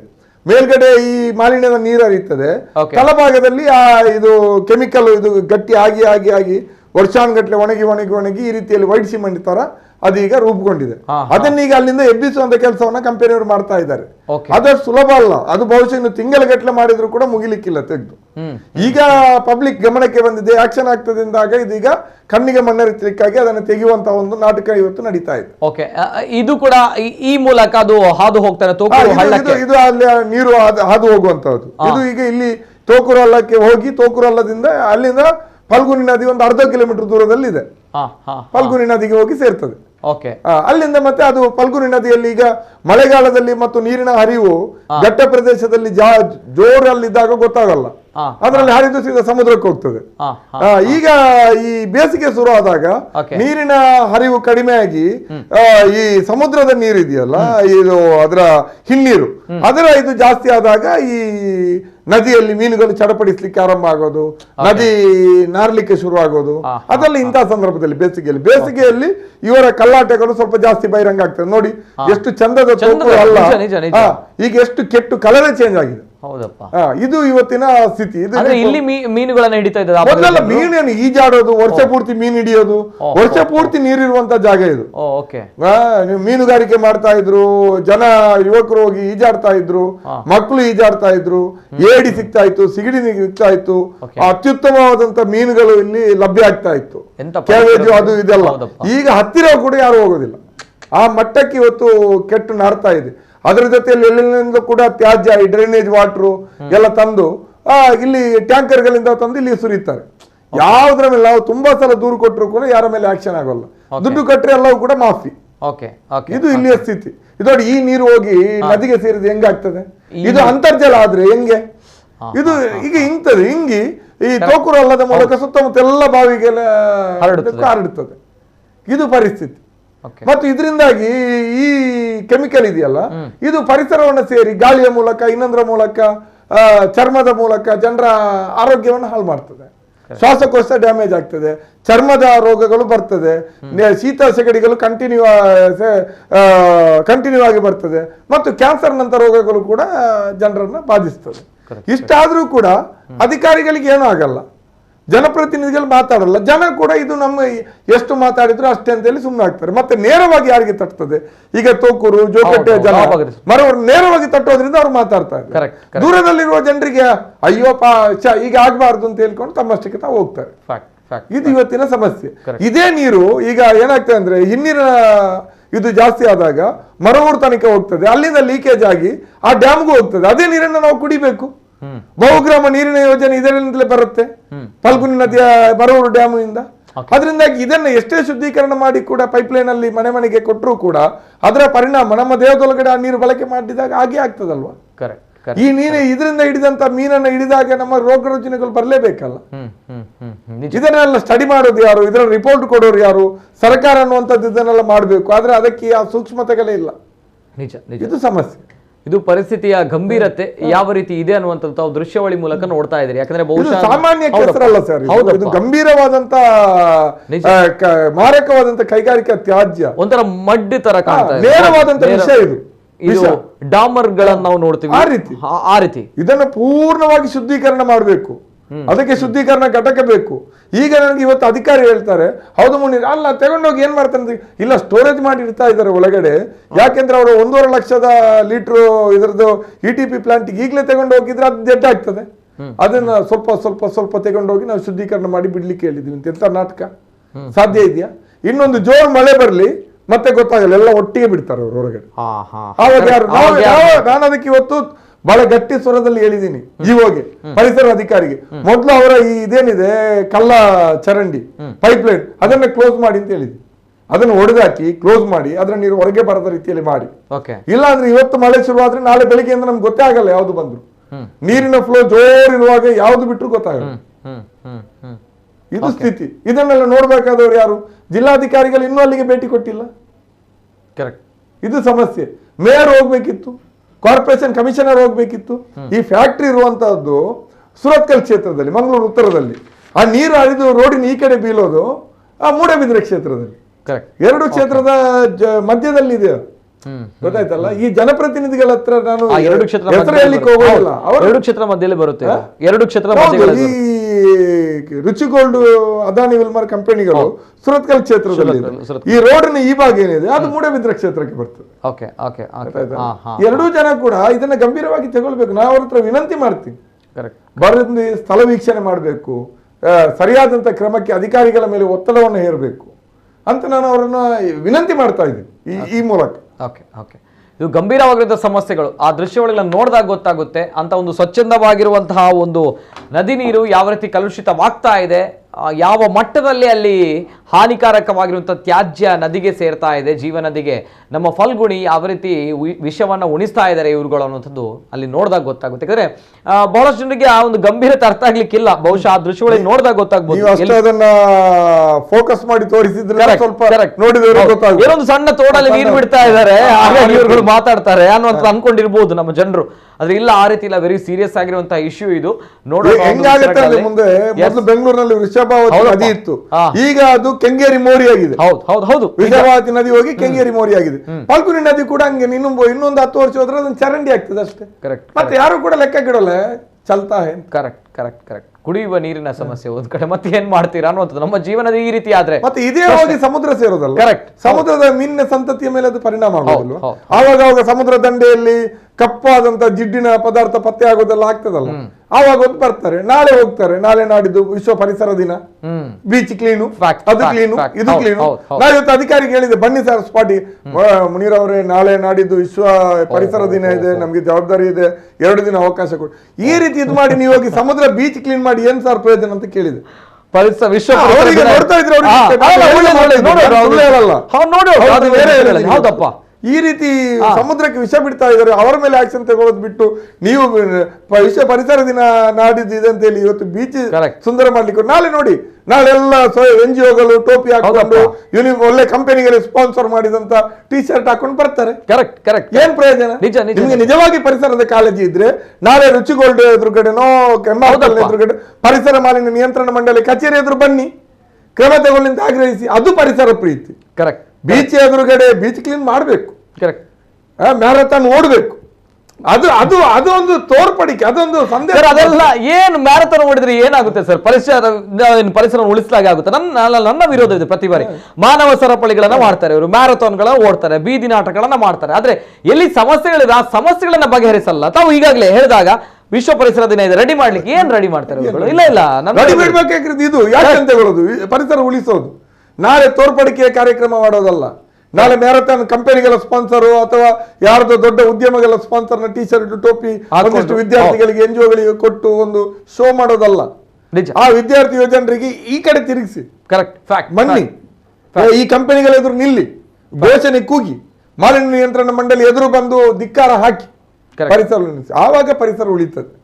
ಇನ್ನು ವಿಶ್ವ ಪರಿಸರ ದಿನ, ಆ ದಿನ, ಈ ದಿನ ಅಂತ ಹೇಳಿ ಶೋಕಿಯ ಕಾರ್ಯಕ್ರಮಗಳಿಂದ ಏನೂ ಆಗಲ್ಲ.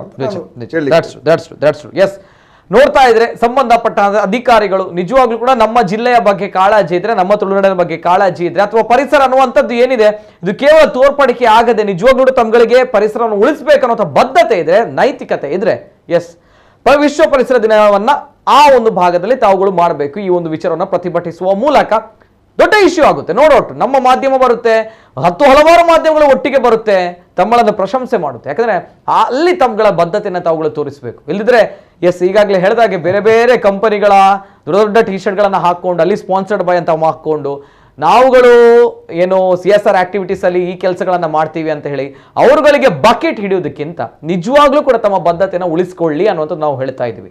ನೋಡೋಣ ಒಂದು ವಿಚಾರಗಳಲ್ಲಿ ನಾವು ಮಾತನಾಡುವಂಥದ್ದು ಇದೇ ರೀತಿ ನಮ್ಮ ಪರಿಸರಕ್ಕೆ ಬಂದಾಗ, ನಮ್ಮ ತುಳುನಾಡಿನ ಪರಿಸರಕ್ಕೆ, ನಮ್ಮ ಜೀವನದಿಯ ವಿಚಾರಕ್ಕೆ ವಿಷ ಉಣಿಸಿದಂತಹ ದುರಂಕಾರಿ ಕಂಪನಿಗಳ ಬಗ್ಗೆ ನಾವು ಮಾತನಾಡಿದಾಗ ನಾವು ಇರುವಂಥದ್ದೇ ಇದೇ ರೀತಿ. ಜೊತೆಗೆ ಕರೆಗಳು ಬರ್ತಾ ಇದೆ, ದಯಮಾಡಿ ಕ್ಷಮಿಸಬೇಕು, ಸಮಯದ ಅಭಾವ ತುಂಬಾನೇ ಇದೆ, ಹಾಗಾಗಿ ಕರೆಗಳನ್ನು ಸ್ವೀಕಾರ ಮಾಡ್ತಾ ಇಲ್ಲ. ಕೊನೆಯದಾಗಿ ಒಂದು ಕರೆ ಸ್ವೀಕಾರ ಮಾಡ್ತೀನಿ. ಹಲೋ ಸರ್, ನಮಸ್ತೆ ಸರ್. ನಮಸ್ತೆ, ಧ್ವನಿ ಕೇಳ್ತಾ ಇದೆ ಸರ್? ನಮಸ್ತೆ ಸರ್, ತಮ್ಮ ಹೆಸರುಲಿಂದ ಸರ್? ಹಲೋ ನಮಸ್ತೆ, ಬಂಟ್ವಾಳದಿಂದ. ಎಸ್ ಸರ್, ತಮ್ಮ ಹೆಸರು? ನಮ್ಮದು ಏನಾಗಿದೆ ಗೊತ್ತಾ, ನಮ್ಮ ನೇತ್ರಾವತಿ ಕೂಡ ಅದೇ ರೀತಿ ವಿಷ ಉಣಿಸ್ತಾ ಇದ್ದಾರೆ. ಎಲ್ಲಿ ಬೇಕಾದ್ರೆ ನೀವು ಈಗ ಏನು ಗೊತ್ತಾ, ನೀರು ಹಿಂಗಿದೆ, ಈಗ ನೀರು ಕಡಿಮೆ ಇದೆ ನೋಡಿ. ಈಗ ಒಂದು ಮಾಧ್ಯಮದವರು ಕ್ಯಾಮರಾ ಇಟ್ಕೊಂಡು ಬಂದ್ರೆ ಎಲ್ಲ ಕಡೆ ಲೈವ್ ಮಾಡ್ತಾ ಹೋದ್ರೆ ಎಲ್ಲೆಲ್ಲಿ ಸುರಂಗದ ಒಳಗೆ ನೀರು ಪಾಸ್ ಮಾಡ್ತಿದ್ದಾರೆ, ಕೊಳಚೆ ನೀರುಗಳನ್ನೆಲ್ಲ. ಇದು ಮಾಲಿನ್ಯ ಮಂಡಳಿ ಬಿಡಿ, ಅದು ನಾನು ಹೊರದಂಗೆ ಮಾಡ್ತೇನೆ, ನೀನು ಅರ್ಥಂಗೆ ಮಾಡು ಅಂತ ಹೇಳ್ತಾ ಇದ್ದಾರೆ. ಅವರದೆಲ್ಲ ನಾಟಕ ಕಂಪನಿ ಆಗಿಬಿಟ್ಟಿದೆ. ಇವಾಗ ಬಂದರ ಹತ್ರ ಅಷ್ಟೇ, ಧಕ್ಕೆಗೆ ಹೋಗುವಾಗ ದೋಣಿ ಹಿಡಿಯಲಿಕ್ಕೆ ಧಕ್ಕೆ ಹತ್ರ ಹೋಗುವಾಗ ಅಲ್ಲಿ ಕೂಡ ಅಷ್ಟೇ, ಹೋಗುವಾಗ ಅಲ್ಲಿ ಕೊಳಚೆ ನೀರುಗಳು ಇದೆಲ್ಲ ಹೋಗ್ತಾ ಇದೆ. ಅವು ನಾವು ಕಣ್ಣಾರೆ ನೋಡ್ಬೋದು ಅಲ್ಲಿ ಇಂಥದ್ದು. ಮತ್ತೆ ಇನ್ನೊಂದು ಏನ್ ಗೊತ್ತಾ, ಈಗ ಸೇತುವೆ ನಿರ್ಮಾಣ ಮಾಡ್ತಿದಾರಲ್ಲ, ಅವರಲ್ಲಿ ಮಣ್ಣು ಹಾಕಿದ್ದಾರೆ. ಈ ಪಾಂಡಮಂಗಳೂರಲ್ಲಿ ನೋಡ್ತಾ ಇದ್ದೇವೆ ನಾವು, ಮಣ್ಣು ಹಾಕಿ ಇನ್ನು ಮಳೆ ಬಂದಾಗ ಅದು ಒಟ್ಟಾಗಿ ಕೊಚ್ಕೊಂಡು ಹೋಗ್ತದೆ. ಡೀಪ್ ವಿಶಿಂಗ್ ಮಾಡಿಕೊಂಡು ಮರಳುಗಾರಿಕೆ ಮಾಡ್ತಾರೆ, ಈಗ ಮಣ್ಣು ಹಾಕ್ತಾರೆ. ಈಗ ಕಪ್ಪೆ ಚಿಪ್ಪುಗಳು ಇದೆಲ್ಲ ನಾಶಿಸಿ ಹೋಗ್ತಾ ಇದೆ, ಎಲ್ಲೂ ಸಿಗ್ತಾ ಇಲ್ಲ. ಇಂಥ ಸಂದರ್ಭಗಳಲ್ಲಿ ಎಚ್ಚೆತ್ತುಕೊಳ್ಳುವುದು ಉತ್ತಮ. ಮತ್ತೆ ಇನ್ನೊಂದೇನು, ನಮ್ಮ ನಾಗರಿಕರು ಪ್ರಜ್ಞೆ ಕೂಡ ಇಲ್ಲ. ಏನ್ ಹೇಳ್ತಾರೆ, ಬೆಳಿಗ್ಗೆ ಕಸಗಳನ್ನೆಲ್ಲ ತಗೊಂಡು ನದಿಗೆ ಬಿಸಾಡಿ ಮೆಲ್ಲ ಹೋಗಿಬಿಡ್ತಾರೆ. ಅಲ್ಲಿ ಏನ್ ಗೊತ್ತಾ, ಸೇತುವೆ ಮೇಲ್ಗಡೆ ಒಂದು ಬಲೆ ಟೈಪ್ ಮಾಡಿ ಒಳ್ಳೇದಂತ ಕಾಣ್ತದೆ. ಈಗ ಕೆಲವು ಆತ್ಮಹತ್ಯೆಗೆ ಪ್ರಯತ್ನ ಮಾಡುವವರಿಗೂ ಅನುಕೂಲ ಆಗ್ತದೆ, ಅದು ಸ್ವಲ್ಪ ಸರಿ ಹಿಡಿದಾಗೆ ಆಗ್ತದೆ. ಮತ್ತೆ ಈ ಕೊಳಚೆಗಳನ್ನು ತ್ಯಾಜ್ಯಗಳನ್ನು ಬಿಸಾಡ್ತಾರಲ್ಲ, ಅದಕ್ಕೂ ಅನುಕೂಲ ಆಗ್ತದೆ. ಎಲ್ಲ ಸೇತುವೆಗಳ ಮೇಲೆ ದೊಡ್ಡ ಬಲೆ ಹಾಕಿ ಬಿಟ್ರೆ ಒಂಚೂರು ಅನುಕೂಲ ಆಗ್ತದೆ ಅಂತ ನನ್ನ ಒಂದು ಅನಿಸಿಕೆ ಸರ್. ಓಕೆ ಎಸ್ ಸರ್, ಇದು ತಮ್ಮ ಕಟ್ ಮಾಡಿದ್ರಿ, ಮಾತಾಡ್ಲಿಕ್ಕಿತ್ತು. Anyway sir, thank you. ಜೊತೆಗೆ ಅನೇಕ ಕರೆಗಳು ಬರ್ತಾ ಇದೆ, ಆದ್ರೆ ಸಮಯದ ಅಭಾವ ತುಂಬಾನೇ ಇದೆ, ಹಾಗಾಗಿ ನಾವು ಕರೆಗಳನ್ನ ಇನ್ನು ಮುಂದಕ್ಕೆ ಸ್ವೀಕಾರ ಮಾಡ್ತಾ ಇಲ್ಲ. ಕೊನೆಯದಾಗಿ ಸರ್ ಮುನೀರ್ ಅವರೇ, ವಾಟ್ ನೆಕ್ಸ್ಟ್ ಅನ್ನೋ ಪ್ರಶ್ನೆ ಬರುತ್ತೆ. ಯಾಕಂದ್ರೆ ಈಗಾಗಲೇ ಮಾಲಿನ್ಯ ನಿಯಂತ್ರಣ ಮಂಡಳಿ ಅವರು ಈಗಾಗಲೇ ಒಂದು ಪತ್ರವನ್ನ ಬರೆದಿದ್ದಾರೆ. ಹೌ ಎಫೆಕ್ಟಿವ್ ಅನ್ನುವಂತಹ ಪ್ರಶ್ನೆಗಳು ಬರುತ್ತೆ. ಇವೆಲ್ಲದರ ಜೊತೆಗೆ ಈ ಒಂದು ಸಮಸ್ಯೆ ಬಗೆಹರಿಯುತ್ತಾ ಅನ್ನುವಂತಹ ವಿಚಾರಗಳ ನಡುವೆ ಲಾಸ್ಟ್ ಎಕ್ಷನ್ಸ್. ಈಗ ಅವರು ಪತ್ರವನ್ನ ಬರೆದಿದ್ದಾರೆ. ಏನ್ ಬರೆದಿದ್ದಾರೆ ಅಂದ್ರೆ ಬಹಳ ಕಠಿಣವಾದ ಕ್ರಮ. ಯಾಕೆಂದ್ರೆ ಅಲ್ಲಿ ಅನುಮಾನಕ್ಕೆ ಎಡೆ ಇಲ್ಲದ ರೀತಿಯಲ್ಲಿ ಅವರು ಸಿಕ್ಕಿ ಬಿದ್ದಿದ್ದಾರೆ. ಆದ್ರಿಂದಾಗಿ ಕಂಪನಿಯನ್ನ ಮುಚ್ಚಬೇಕು ಅನ್ನುವಂತಹದ್ದು ಈಗ ಇಲ್ಲಿಯ ಪರಿಸರ ಮಂಡಳಿಯ ಅಧಿಕಾರಿಗಳ ಅಭಿಪ್ರಾಯ ಅಥವಾ ಅವರ ತೀರ್ಮಾನ. ಅವರಿಗೆ ಆ ಕ್ರಮ ತಗೊಳ್ಳುವಂತ ಅಧಿಕಾರ ಇಲ್ಲ, ಅವರ ಮೇಲಿನ ಅಧಿಕಾರಿ ಅದನ್ನ ಮಾಡಬೇಕು. ಅದಕ್ಕೆ ಅವರಿಗೆ ಶಿಫಾರಸು ಪತ್ರವನ್ನು ಕೊಟ್ಟಿದ್ದಾರೆ. ಅದರ ಜೊತೆಯಲ್ಲಿ ನಮ್ಮ ಜಿಲ್ಲಾಧಿಕಾರಿ ಇವರಿಗೆ ನಿಜಕ್ಕೂ ಕೂಡ ಇದು ಅನ್ಯಾಯ ಹೌದು ಅಂತ ಅನಿಸಿದ್ರೆ ಈಗ ತಕ್ಷಣಕ್ಕೆ ಆಕ್ಷನ್ ತೆಗಿಬೇಕು. ರಾಜ್ಯ ಮಾಲಿನ್ಯ ನಿಯಂತ್ರಣ ಮಂಡಳಿ ಕೂಡ ಈಗ ಮುಚ್ಚುವಂತ ಶಿಫಾರಸನ್ನ ಜಾರಿ ಮಾಡಬೇಕು. ಮತ್ತೆ ಜಿಲ್ಲಾಧಿಕಾರಿ ಕೂಡ ಅವರದೇ ಆದಂತ ಅಧಿಕಾರವನ್ನ ಬಳಸ್ಕೊಂಡು ಇವರ ಮೇಲೆ ಕಠಿಣವಾದ ಕ್ರಮವನ್ನ ಕೈಗೊಳ್ಬೇಕು. ಆ ರೀತಿ ಕೈಗೊಂಡ್ರೆ ಮಾತ್ರ ಎಲ್ಲಾ ಕೈಗಾರಿಕೆಗಳಿಗೂ ಮತ್ತು ಅಷ್ಟಕ್ಕೆ ಸುಮ್ಮನೆ ಆಗಬಾರ್ದು. ಎಲ್ಲಾ ಕೈಗಾರಿಕೆಗಳಲ್ಲಿ ಸುತ್ತಲಿರುವಂತ ಎಲ್ಲಾ ಕೈಗಾರಿಕೆಗಳ ಮೀಟಿಂಗ್ ಕರೆದು ಎಲ್ಲೆಲ್ಲಿ ಏನೇನು ಆಗಿದೆ ಅನ್ನುವಂಥದ್ದನ್ನ ಫ್ಯಾಕ್ಟ್ ಚೆಕ್ ಮಾಡಿ ಆಗಿರುವ ತಪ್ಪುಗಳಿಗೆ ದಂಡ ಹಾಕಿ ಎಲ್ಲವನ್ನ ಸರಿಪಡಿಸುವಂತ ಪ್ರಯತ್ನವನ್ನ ಮಾಡಬೇಕು ಒಂದು. ಮತ್ತೆ ಈಗ ನೋಟಿಸ್ ಅನ್ನ ಕೊಟ್ಟು ನೀವು ಸುಮ್ಮನೆ ಇದ್ರೆ ನಾವಂತೂ ಸುಮ್ಮನಿರೋದಿಲ್ಲ. ನಮ್ಮ ಹೋರಾಟ ಮುಂದುವರಿತದೆ. ನಾವು ಇವತ್ತು ಕೂಡ ಹೇಳಿದ್ದೀವಿ, ಜನ ನಮ್ ಜೊತೆ ಎಷ್ಟು ಕೈ ಜೋಡಿಸ್ತಾರೆ ಅಷ್ಟು ಹೋರಾಟ ತೀವ್ರತೆಯನ್ನು ಪಡೀತದೆ. ನಾವಂತೂ ಈ ಕ್ರಮದ ಮೇಲೆ ನಿಮ್ಮ ಪತ್ರವನ್ನ ಮಾತ್ರ ನಂಬಿ ನಾವು ಕೂರೋದಿಲ್ಲ, ನಾವು ಅದನ್ನ ಫಾಲೋ ಅಪ್ ಮಾಡ್ತೀವಿ. ನಮ್ಮ ಹೋರಾಟವನ್ನು ಕೂಡ ನಾವು ತೀವ್ರಗೊಳಿಸ್ತೀವಿ ಅಂತ ಇವತ್ತು ಎಲ್ಲಿ ತನಕ ಇದು ಸರಿಯಾಗುವವರೆಗೆ, ನಾನು ಪೂರ್ತಿ ಸರಿಯಾಗುವವರೆಗೆ, ನನ್ನ ಆಯಸ್ಸು ಇರುವವರೆಗೆ ಇದೆಲ್ಲ ಅದರ ಮುಂಚೆನೆ ಎಲ್ಲವೂ ಕೂಡ ಪೂರ್ತಿ ಸರಿಯಾಗ್ತದೆ ಅನ್ನುವ ಭ್ರಮೆ ನನಗೆ ಇಲ್ಲ. ನಮ್ಮಂತ ದೇಶದಲ್ಲಿ, ತೃತೀಯ ಜಗತ್ತಿನ ದೇಶದಲ್ಲಿ ಪರಿಸರದ ಬಗ್ಗೆ ಬಹಳ ಕಡಿಮೆ ಕಾಳಜಿಯನ್ನು ಹೊಂದಿರುವಂತಹದ್ದು. ಮತ್ತೆ ಜಗತ್ತಿನಲ್ಲಿ ತಿರಸ್ಕರಿಸಲ್ಪಟ್ಟ ಕೈಗಾರಿಕೆಗಳೆಲ್ಲ ನಮ್ಮ ಈ ಅಭಿವೃದ್ಧಿಶೀಲ ದೇಶಗಳಲ್ಲಿ ಬಂದು ನೆಲೆಯನ್ನು ಹೂಡ್ತಾರೆ. ಅದರ ಜೊತೆಯಲ್ಲಿ ನಾವು ಜಗತ್ತಿನ ಎಲ್ಲಾ ವಿಶ್ವ ಬ್ಯಾಂಕಿನ ಇವುಗಳಿಂದಲೂ ಕೂಡ ಸಾಲಗಳನ್ನು ಪಡೆದಿರ್ತೀವಿ. ಅವರ ಒಂದಿಷ್ಟು ನೂರಾರು ಕಂಡೀಷನ್ಗಳು ಇರ್ತವೆ. ನಮ್ಮ ಜನರಿಗೆ ಈ ಧರ್ಮ, ಜಾತಿ, ಭಾವನೆಗಳನ್ನು ಹಿಡ್ಕೊಂಡು ಹೋರಾಟ ಮಾಡುವವರಿಗೆ ಇದ್ರೆ ಯಾವ ಅರಿವು ಕೂಡ ಇಲ್ಲ.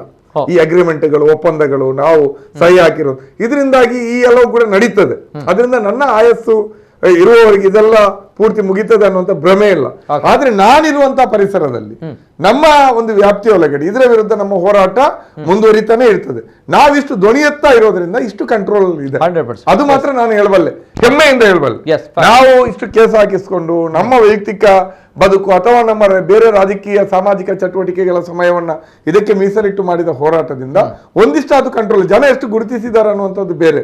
ಕಂಪನಿಗಳಿಗೆ ನಮ್ಮ ಬಗ್ಗೆ ಒಂದು ಭಯ ಇದೆ, ಅಧಿಕಾರಿಗಳಿಗೆ ನಮ್ಮ ಬಗ್ಗೆ ಒಂದು ಭಯ ಇದೆ, ಇವರು ಮಾತಾಡ್ತಾ ಇದ್ದಾರೆ, ಅದರಿಂದಾಗಿ ಒಂದು ಕಂಟ್ರೋಲ್ ಇದೆ. ಅದರಿಂದಾಗಿ ನಾವು ಇವತ್ತು ಏನಾಗಿದ್ದೀವಿ ಅಂದ್ರೆ, ನಾವು ಒಂದು ರೀತಿಯಲ್ಲಿ ಇವತ್ತು ಕನ್ನಡಿ ತರ ಇದೀವಿ, ಮುಖ ನೋಡೋ ಕನ್ನಡಿ ತರ ಕುರೂಪವನ್ನು ತೋರಿಸ್ತಾ ಇದೀವಿ. ಇವತ್ತು ಅದಕ್ಕೆ ಕುರೂಪವನ್ನು ತೋರಿಸಿದ್ರೆ ಮಾತ್ರ ಸಾಲದು, ಅಥವಾ ಅದಕ್ಕೆ ಒಂದಿಷ್ಟು ಕ್ರೀಮ್ ಅನ್ನು ಹಾಕಿದ್ರೆ ಸಾಲದು. ಈಗ ಆಗ್ತಾ ಇರೋದನ್ನಷ್ಟು ನಮ್ಮ ಶಕ್ತಿಗೆ ಕುರುಪವನ್ನು ತೋರಿಸ್ತಾ ಕನ್ನಡಿಯಾಗಿದ್ದೀವಿ, ಒಂದಿಷ್ಟು ಮೇಕಪ್ ಮಾಡಿಸ್ತಾ ಇದ್ದೀವಿ. ಇದಕ್ಕೆ ಆಗ್ಬೇಕಾಗಿರುವಂತ ಸರ್ಜರಿ. ಆ ಸರ್ಜರಿ ಮಾಡ್ಬೇಕು ಅಂತಂದ್ರೆ ಜನ ನಮ್ಗೆ ಬಲ ಕೊಡ್ಬೇಕು. ಆ ಬಲ ಕೊಟ್ಟಷ್ಟು ನಾವು ಹೋರಾಟವನ್ನು ತೀವ್ರಗೊಳಿಸ್ತೀವಿ. ಅದರಲ್ಲಿ ಎರಡು ಮಾತಿಲ್ಲ. ಎಲ್ಲಿಯೂ ಕೂಡ ನಾವು ರಾಜಿ ಆಗಲ್ಲ, ಯಾವತ್ತೂ ಕೂಡ ನಮ್ಮ ಹೋರಾಟದಿಂದ ನಾವು ಹಿಂದಕ್ಕೆ ಸರಿಯುವುದಿಲ್ಲ ಅನ್ನುವಂತ ಒಂದು ಪ್ರತಿಜ್ಞೆ ಅಥವಾ ಒಂದು ಮಾತನ್ನು ನಾನು ಇಲ್ಲಿ ಹೇಳಲಿಕ್ಕೆ ಬಯಸ್ತೀನಿ. ನಾಳೆಯೂ ಕೂಡ ನಾವು ಇದನ್ನ ಫಾಲೋ ಅಪ್ ಮಾಡ್ತೀವಿ. ಏನೇ ಆಕ್ಷನ್ ಆಗಿದೆ ಅಂತ ನೋಡ್ತೀವಿ. ಈ ಕುರಿತು ನಮ್ಗೆ ಎಕ್ಸ್ಪರ್ಟ್ಗಳ ಅಗತ್ಯ ಇದೆ, ಇದು ವಕೀಲರುಗಳ ಅಗತ್ಯ ಇದೆ, ಎಲ್ಲವೂ ಕೂಡ ಇದೆ, ಮತ್ತೆ ಮಾಧ್ಯಮದವರ ಬೆಂಬಲ ಕೂಡ ಬೇಕು. ಅದರಿಂದಾಗಿ ನಾವು ಈಗ ನೋಟಿಸ್ ಏನು ಕೊಟ್ಟಿದ್ದಾರೆ ಅದರ ಮೇಲೆ ಆಕ್ಷನ್ಗೆ ಬೇಕಾಗಿ ನಾವು ಹೋರಾಟವನ್ನು ಮಾಡ್ತೀವಿ. ನಾವು ಖಂಡಿತವಾಗಿಯೂ ಬಹಳ ತೀವ್ರ ರೀತಿಯ ಹೋರಾಟಗಳನ್ನು ಕೂಡ ಕೈಗೊಳ್ಳುವಂತ ಪ್ರಯತ್ನವನ್ನು ಮಾಡ್ತೀವಿ. ಈಗಲೇ ನಾವು ಇಂಥದ್ದನ್ನೇ ಮಾಡ್ತೀವಿ ಅಂತ ಇಲ್ಲಿ ಅನೌನ್ಸ್ ಮಾಡೋಕ್ಕಾಗಲ್ಲ. ನಮ್ಮ ಕಮಿಟಿಯಲ್ಲಿ ಕೂತ್ಕೊಂಡು 4 ಜನರ ಅಭಿಪ್ರಾಯವನ್ನು ಪಡ್ಕೊಂಡು, ಯಾಕಂದ್ರೆ ಒಂದು ಟೋಲ್ ಗೇಟ್ ಅನ್ನು ಬಂದ್ ಮಾಡಿಸ್ಲಿಕ್ಕೆ ನಮ್ಗೆ 6 ವರ್ಷ ಬೇಕಾಗುತ್ತೆ, ಗೊತ್ತಾಯ್ತಲ್ಲ. ಇದು ಅದಕ್ಕಿಂತಲೂ ಕೂಡ ಗಂಭೀರ ದೈತ್ಯ ಶಕ್ತಿಗಳಿರುವಂತಹದ್ದು. ಅದರಿಂದಾಗಿ ಇನ್ನಷ್ಟು ಸಮಯ ಬೇಡಬಹುದು. ಜನರ ಬೆಂಬಲ, ಸಂಘ ಸಂಸ್ಥೆಗಳ ಬೆಂಬಲ ಸಾಮೂಹಿಕ ನೆಲೆಯಲ್ಲಿ ಬಂದ್ರೆ ಇವತ್ತು ಖಂಡಿತವಾಗಿ ನಾವು ಒಂದು ಹಂತಕ್ಕೆ ನಮ್ಮ ಜಿಲ್ಲೆಯ ಪರಿಸರವನ್ನ ಉಳಿಸಬಹುದು. ಮತ್ತೆ ಇಂಥ ಕೈಗಾರಿಕೆಗಳಲ್ಲಿ ಸ್ಥಳೀಯ ಜನರಿಗೆ ಉದ್ಯೋಗವನ್ನು ಕೂಡ ಕೊಡಿಸಬಹುದು. ಕರೆಕ್ಟ್ ಕರೆಕ್ಟ್ ಅಷ್ಟೇ ಹೇಳಬಲ್ಲೆ. ಎಸ್ ಎಸ್ ಎಸ್ ಸರ್, ಇದು ವಿಷವಾಗ್ತಾ ಇದೆ ಫಲ್ಗುಣಿ ನದಿ. ಫಲ್ಗುಣಿ ನದಿ ಅಂತ ಬಂದಾಗ ನಮ್ಮ ಊರಿನ ಜೀವ ನದಿ. ಬಹಳಷ್ಟು ಜನರಿಗೆ ಗೊತ್ತಿರ್ಲಿಕ್ಕಿಲ್ಲ ಈ ವಿಚಾರಗಳು, ಯಾಕಂದ್ರೆ ನಾವುಗಳು ಇದನ್ನೆಲ್ಲ ಮರ್ತಿರ್ತೀವಿ. ನಮ್ಮ ನದಿ ಯಾವುದು, ಈ ನದಿ ಹಾಳಾದ್ರೆ ವಿಷವಾದ್ರೆ ಏನಾಗುತ್ತೆ ಇದೆಲ್ಲ ಗೊತ್ತಿರಲ್ಲ. ನಮ್ಗೆ ಗೊತ್ತಿರುವಂಥದ್ದು ಕೇವಲ ರಾಜಕೀಯ, ಜಾತಿ, ಮತ, ಧರ್ಮ, ಇದರಲ್ಲೇ ನಾವು ಹಾಳಾಗ್ತಿದೀವಿ. ಆದರೆ ಒಂದು ವಿಚಾರ, ಇದು ನಾವೆಲ್ಲರೂ ಕೂಡ ಅಲ್ಲಗಳೆಯುವಂಥ ಅಥವಾ ನಿರ್ಲಕ್ಷ್ಯ ಮಾಡುವಂತಹ ವಿಚಾರ ಅಲ್ವೇ ಅಲ್ಲ, ವೆರಿ ಸೀರಿಯಸ್ ಆಗಿರುವಂತಹ ಇಶ್ಯೂ. ಈಗಾಗಲೇ ನಮ್ಗಳಿಗೆ ಸೆಕೆ, ನಮಗೆ ಕೂತ್ಕೊಳ್ಳಿಕ್ಕೆ ಆಗ್ತಾ ಇಲ್ಲ ಅಂತ ಹೇಳ್ತೀವಿ, ಮಳೆ ಇಲ್ಲ ಅನ್ನುವಂಥದ್ದು, ಕುಡಿಲಿಕ್ಕೆ ನೀರಿನ ಹಾಹಾಕಾರ ಇದೆ.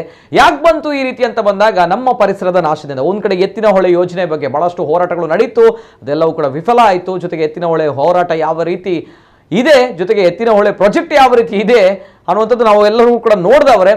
ಇವೆಲ್ಲದರ ಜೊತೆಗೆ ಇಂತಹ ಒಂದು ಅಂದ್ರೆ ನಮ್ಮ ಜೀವನದಿ ಕಲುಷಿತ ಆದ್ರೆ ನಮ್ಮ ಕಥೆ ಏನು ಅನ್ನುವಂಥ ಪ್ರಶ್ನೆ ಬರುತ್ತೆ. ನಮಗೆ ಬದುಕಲಿಕ್ಕೆ ಕಷ್ಟ ಅಂತ ಆದರೆ ನಮ್ಮ ಭೂಮಿಯಲ್ಲಿ, ನಮ್ಮ ಊರಿನಲ್ಲಿ, ನಮ್ಮ ಸಮಾಜದಲ್ಲಿ ಅಂತ ಹೇಳಿದಾಗ, ನಮ್ಮ ಪ್ರಕೃತಿಯಲ್ಲಿ ಅಂತ ಬಂದಾಗ ಬಹಳಷ್ಟು ಕಷ್ಟ ಇದೆ.